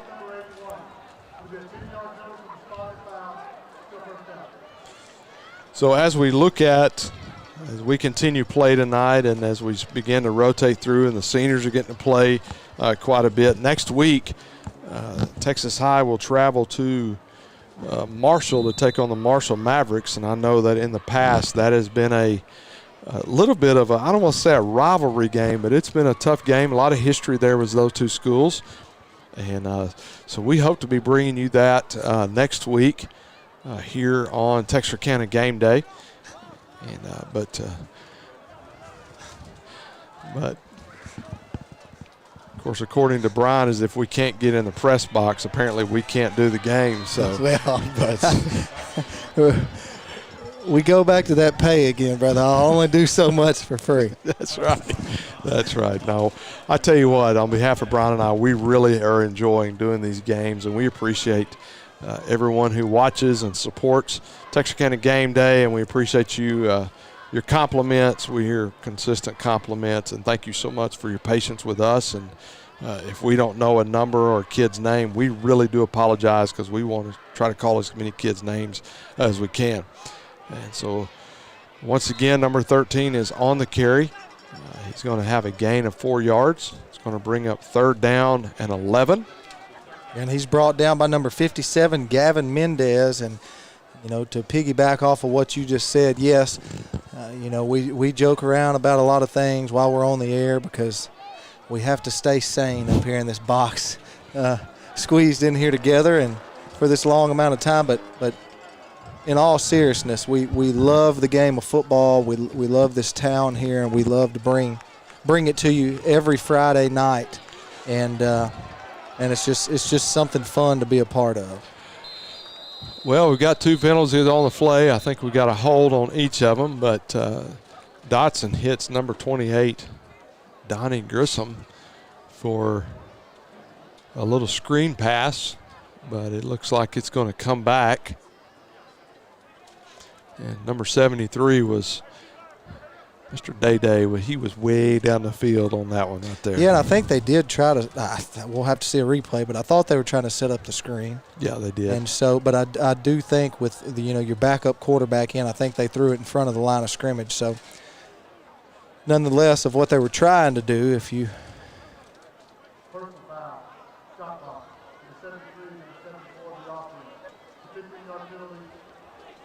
number 73 and 74 of the offense. So we got a chop block. But that's what happens with those nasty linemen down there that enjoy just pounding people in the ground. Every now and then you get a little flag thrown on you, and that's probably one of those things that Coach Stanford's not really going to get that mad about, because it's an effort play. You know, you don't see a bunch of them. And so that's just kids out there trying to make a play. Yep. So it's going to bring up 3rd down and a mile for the Tigers. So Dotson back to pass, gets flushed out of the pocket, and he hits Minnie, and Minnie takes a shot but jumps right back up as if to say, bring on some more. Yeah, I don't know if Nate Minnie delivered the shot or if he took the shot. They both kind of ran into each other there, and you know what? We're going to have a replay here, and he wanted to go on the out route to number 82, and he flips it back to Minnie coming across the middle, and they kind of both deliver each other a shot right there. But nonetheless, I think that's the first catch of the year for Nate Minnie, and I may be incorrect on that, but that is correct. I discussed got some of that mile back. Yeah, I discussed that with our statistician, and it is correct. So Dotson into punt.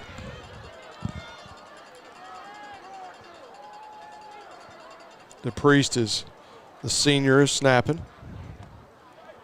Dotson gets off a nice kick, going to take a Tiger bounce, and it's going to be out of bounds at the, where are they going to mark that? Is it going to be the 2 or 3 yard line? At the 3 yard line. What a punt by the senior Dotson.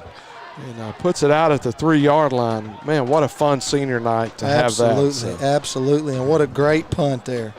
Yeah, 8:39 left in the game. Texas High 49, Hallsville 17. As we look ahead once again, Hallsville, obviously that looks like they're going to fall to the Tigers tonight. And so they will have White House at their place next week. And White House,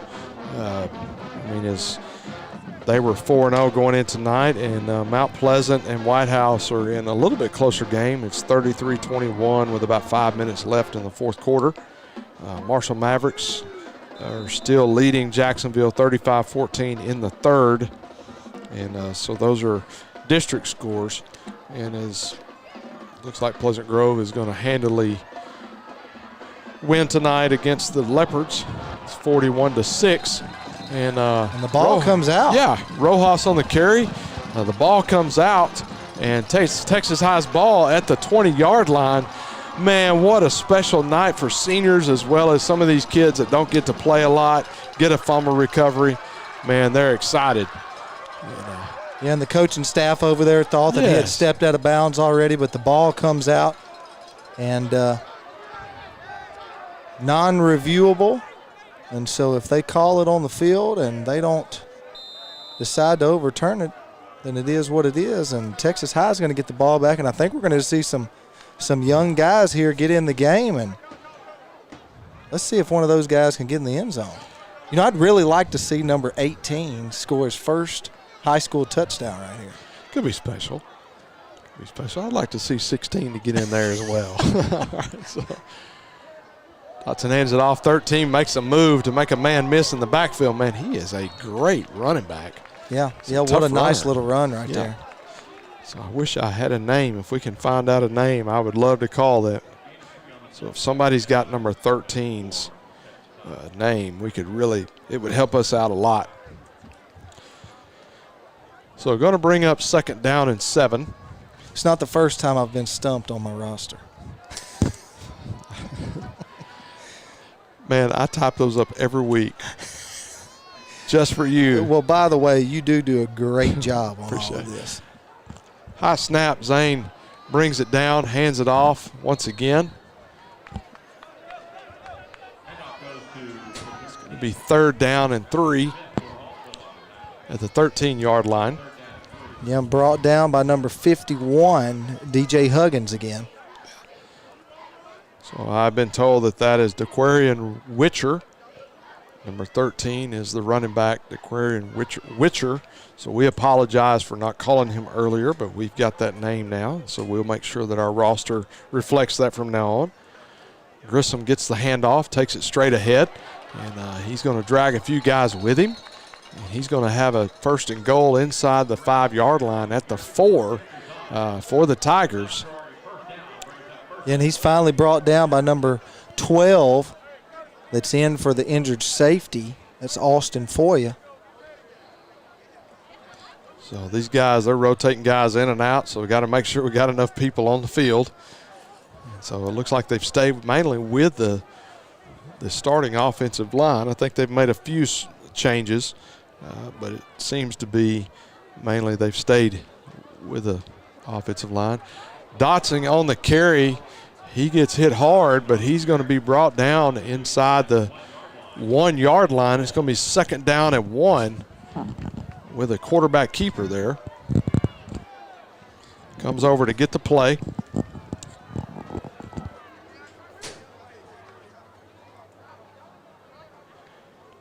So with 5.5 minutes left in the game, Texas High is inside the 1. He's trying to let that play clock run down just a little bit. Dotson keeps it, and Dotson gets his first score of his senior year with a quarterback keeper. And so Texas High touchdown.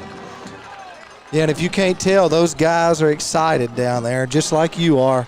You called it, and there he goes. He provides it, and if you can't tell, that guy right there is excited too. Yeah, we talked this week, and he was just so on the kickoff return last week. He said, I remember watching, and he said that hole was there, and my buddy here, and he pointed to, I'm not going to say who, but he missed the block. And he said, but I think I'd have had a chance there. The kick is up, and the kick is good by the senior kicker, Oscar Hernandez, who continues to be perfect on extra points. And so that's going to bring the score, Texas High 56, Hallsville 17 on this senior night. And so, man, it's got to be fun for these seniors to have a great senior night, to get a win. And I will say this about the Hallsville team, and I think I mentioned it earlier, but Coach Allison, Tommy Allison, came in, was hired. COVID had already hit, school was dismissed, and so he did not even get to meet his players until this summer. So to install a new offense, to install all the new things and the new culture that he was bringing, not that it was bad before. I know Coach Drennan does a great job, but for Coach Allison to get his culture and his people on board, I mean, they don't look that bad. Yeah, and what struggles they've had to go through. Whether we don't really know all of them, but the ones that you have mentioned, I mean, they came out and you couldn't tell in the first half. Mm-hmm. I mean, these guys came out and played, like we talked about in pregame and right before we went on the air. I mean, these guys are coming in 0-3 and Texas High's 4-0, and you couldn't tell in the first half which was which. That's right. And Texas High has come out and has absolutely, just stoned them in this second half. I mean, no points. I think they've got maybe 2 first downs. Yeah, and that's what a good team will do to you. Yeah. A good team may struggle or not necessarily struggle, but, other teams are fired up and will play you good in the first half. Yeah. But really good teams come out in the second half and have an answer for it, and then they come out and they pound you in the ground and make you not want to do it anymore. And that's what Texas High's done, and we talk about it every week. Texas High is a great team. Yeah. And we think very highly of them and think they're going to go, a long ways this year. And you just see that when they come out and they do such an impressive job in the second half to stretch, a 1 or 2 score game out to a 56-17 lead. Yeah. And there's a team in Texas that a lot of people know, Carthage. And Carthage is mastermind with Coach Preston as the defensive coordinator. He can make adjustments at halftime and come out, and you're not going to score again the rest of the game. And that's exactly what they've done here. The defense made adjustments. The offense made adjustments as well, and have come out and have done phenomenal. I do want to update a score that is final. Nacogdoches falls to Pine Tree 34-7. So that's going to make Pine Tree undefeated in district. And depending on what outcome are of the 2 games next week, Pine Tree comes here in 2 weeks. And that could be a special game that night with 2 undefeated teams in district coming into Grimm Stadium. So I'm telling you, this is fixing to be a fun season, or it already is a fun season for the Tigers, but continue to really get special as the year goes on. especially the closer to the playoffs that we get.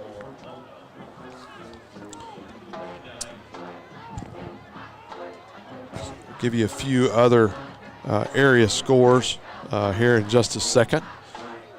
Yeah, I apologize. Number 65 was in on the tackle. We don't have him on our roster either. But let's see, I'm going to make sure that we got that number correct. Yes, it was 65.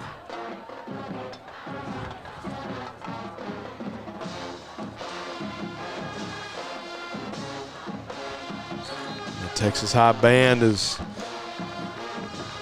playing that fourth quarter, finishing out the game, because it's kind of one of those deals, let the party begin, the victory party begin. And you know, at Texas High, they've got they'll have the little tower. It'll be flashing tonight, so you might as well get the lights flashing, because it's going to be a Texas High victory tonight. So Pleasant Grove is well in hand at Liberty Isle, over Liberty Isle, 47-6. New Boston is up on Jefferson 50-30.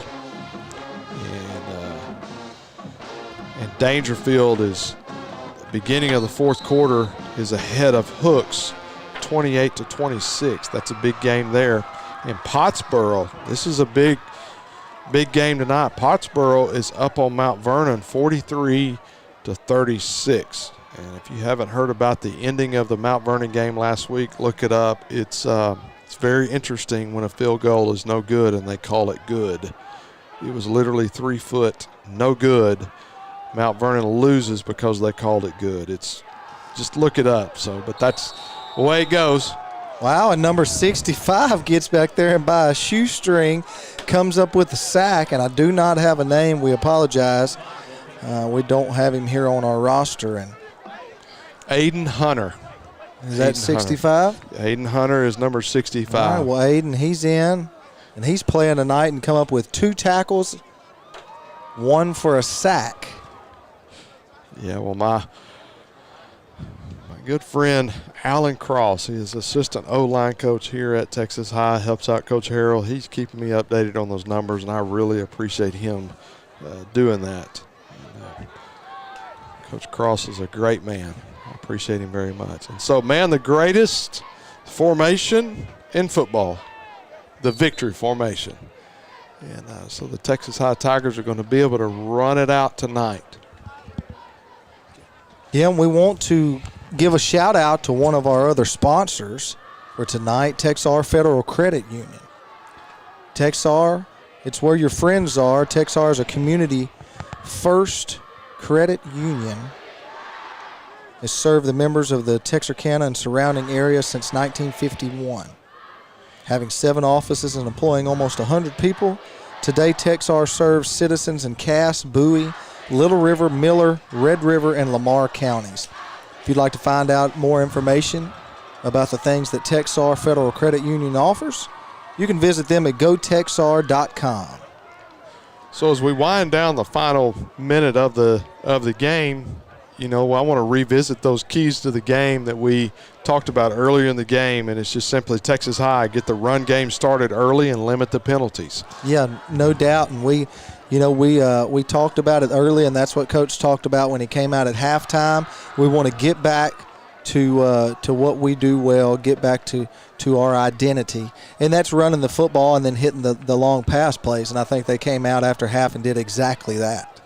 Yeah, in Hallsville, their goal tonight, I mean, I'm sure was to stop the run and stop the big plays, and those 2 things right there is exactly what Texas High did. They had the big plays, they had the big runs, and I don't know that Hallsville ever stopped the run at all. And so tonight, as the final seconds click down, Texas High 56, Hallsville 17 is your final score, as both teams, because of COVID, they don't shake hands, but they congratulate each other by waving and pointing and gestures or whatever. But, you know, it's I'm going to tell you, this Hallsville team next year, they're going to be something to reckon with, because Coach Allison, he's a state championship coach, and he will do well.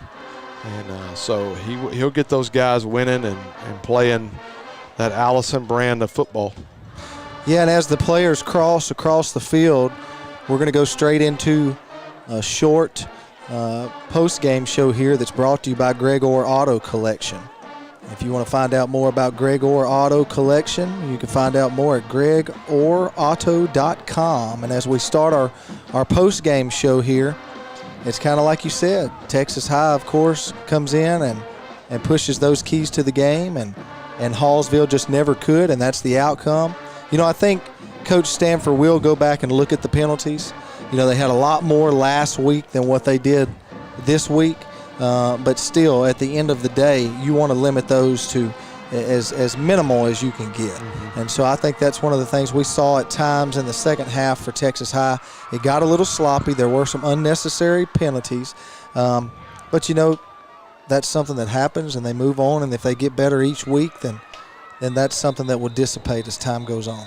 One of your impact players that you talked about was Brayson McHenry. Man, what a night he had, a bigger night than he had, 2 weeks ago, 3 weeks ago. I mean, it was a special night. He throw 6 touchdown passes? Yeah, absolutely. And I talk every week about the guy that we had on our pregame show. I mean, Jackson Halter's one of my favorite players to watch, but I'm not going to lie to you. I mean, McHenry is right up there with him. He's a fun kid to watch. And not only that, he plays the position of quarterback so well, and you can tell he's just a great kid from what his coach says about him, from what we see, his poise on the field, the way he carries himself on the sideline. I mean, you cannot ask for a better high school quarterback than Brayson McHenry here at Texas High. And when you've got such a successful, good quarterback, it's hard for everyone around you not to be good. Well, and Texarkana Gameday every week does an offensive MVP, and I don't know what everybody else around the area has done, but I would have to go to say that that's probably going to be your offensive MVP this week is Brayson McHenry. And then we talked about, another key player was Braylon Stewart. Man, what a night he had in the running game, as well as Jalen Green in the defense, causing that fumble late in the game. And especially on senior night, getting to celebrate. And, the crazy part about going back to McHenry is he's a junior. Yeah. We get to do this the rest of this year and next year. And, several of his receivers, except for Sellers, a lot of those guys are juniors. And they've got some kids that are coming up that are good receivers. So yeah. And no pressure on Texarkana Gameday or the people that make the decisions, but you hit the nail on the head. I mean,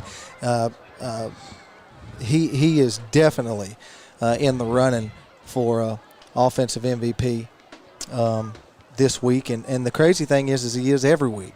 I mean, he's just such a good player and got such a good surrounding supporting cast that he's surrounded with. And we're watching him out at the middle of the field right now as Coach talks to him.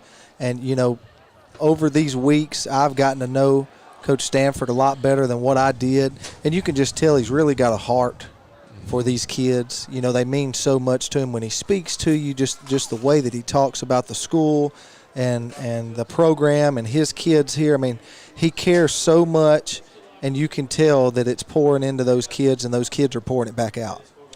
Yeah, and it's everything rises and falls on leadership. We all know that, and I'm around a lot of coaches at a lot of different schools, and it's unique when you walk into a locker room. You can just feel and you can tell the difference when they respect their coach and they take on their coach's personality a lot, and these guys have taken on Coach Stanford's personality. I remember talking to his father-in-law last year, and he said, we're real close to Stanford football. And he has put his stamp, his brand, and it's here. Well, I tell you what, I mean, just for fun, there's no awards we can give, but I think we both agree that if we picked a Gregor Auto Collection post-game offensive player of the game, it would definitely be our quarterback from tonight, McHenry. But who would be your defensive player of the game? I would have to give it McHenry, but I would also maybe a co-MVP on offense would be Sellers. Yeah, as well, because Sellers had 4 touchdown catches as well. Defensive MVP, man, I don't know. That's kind of a hard decision to make. Judson Halter. Hey, man, when we were down there at halftime, those guys were down there playing a little pickup football game, and I would have to give it to enjoying Derek Brown. He had the interception and almost put it into the end zone. Was taken out at the 1 yard line, and man, what a great night! Absolutely, that we had. absolutely. Yeah, that's the hard thing when we ask questions like that, because you could give it to almost anybody. There's so many great kids on each side. I mean, we called Whitener's name playing cornerback all night. We called Ragland's name. Both came up with huge hits. Whitener made some big hits, took their starting running back out the first play of the game. I mean, so there's players all over the field. But I do agree with you. Number 41, Derek Brown, had a great game, and so I can agree with you on him being our Gregor Auto Collection post-game defensive player of the game. Player of the game. Man, that's a mouthful. Man, what a night it's been here. Senior night here at Tiger Stadium. Texas High 56, Hallsville 17. And, man, Brian, it's been fun once again. And, man, another great broadcast and great job tonight. And so on behalf of Brian Volt and myself. And Frank Sides. And Tiger Vision, man, give it up for those Tiger Vision guys. We look forward to seeing you next week for Texas High football at Maverick Stadium in Marshall, Texas.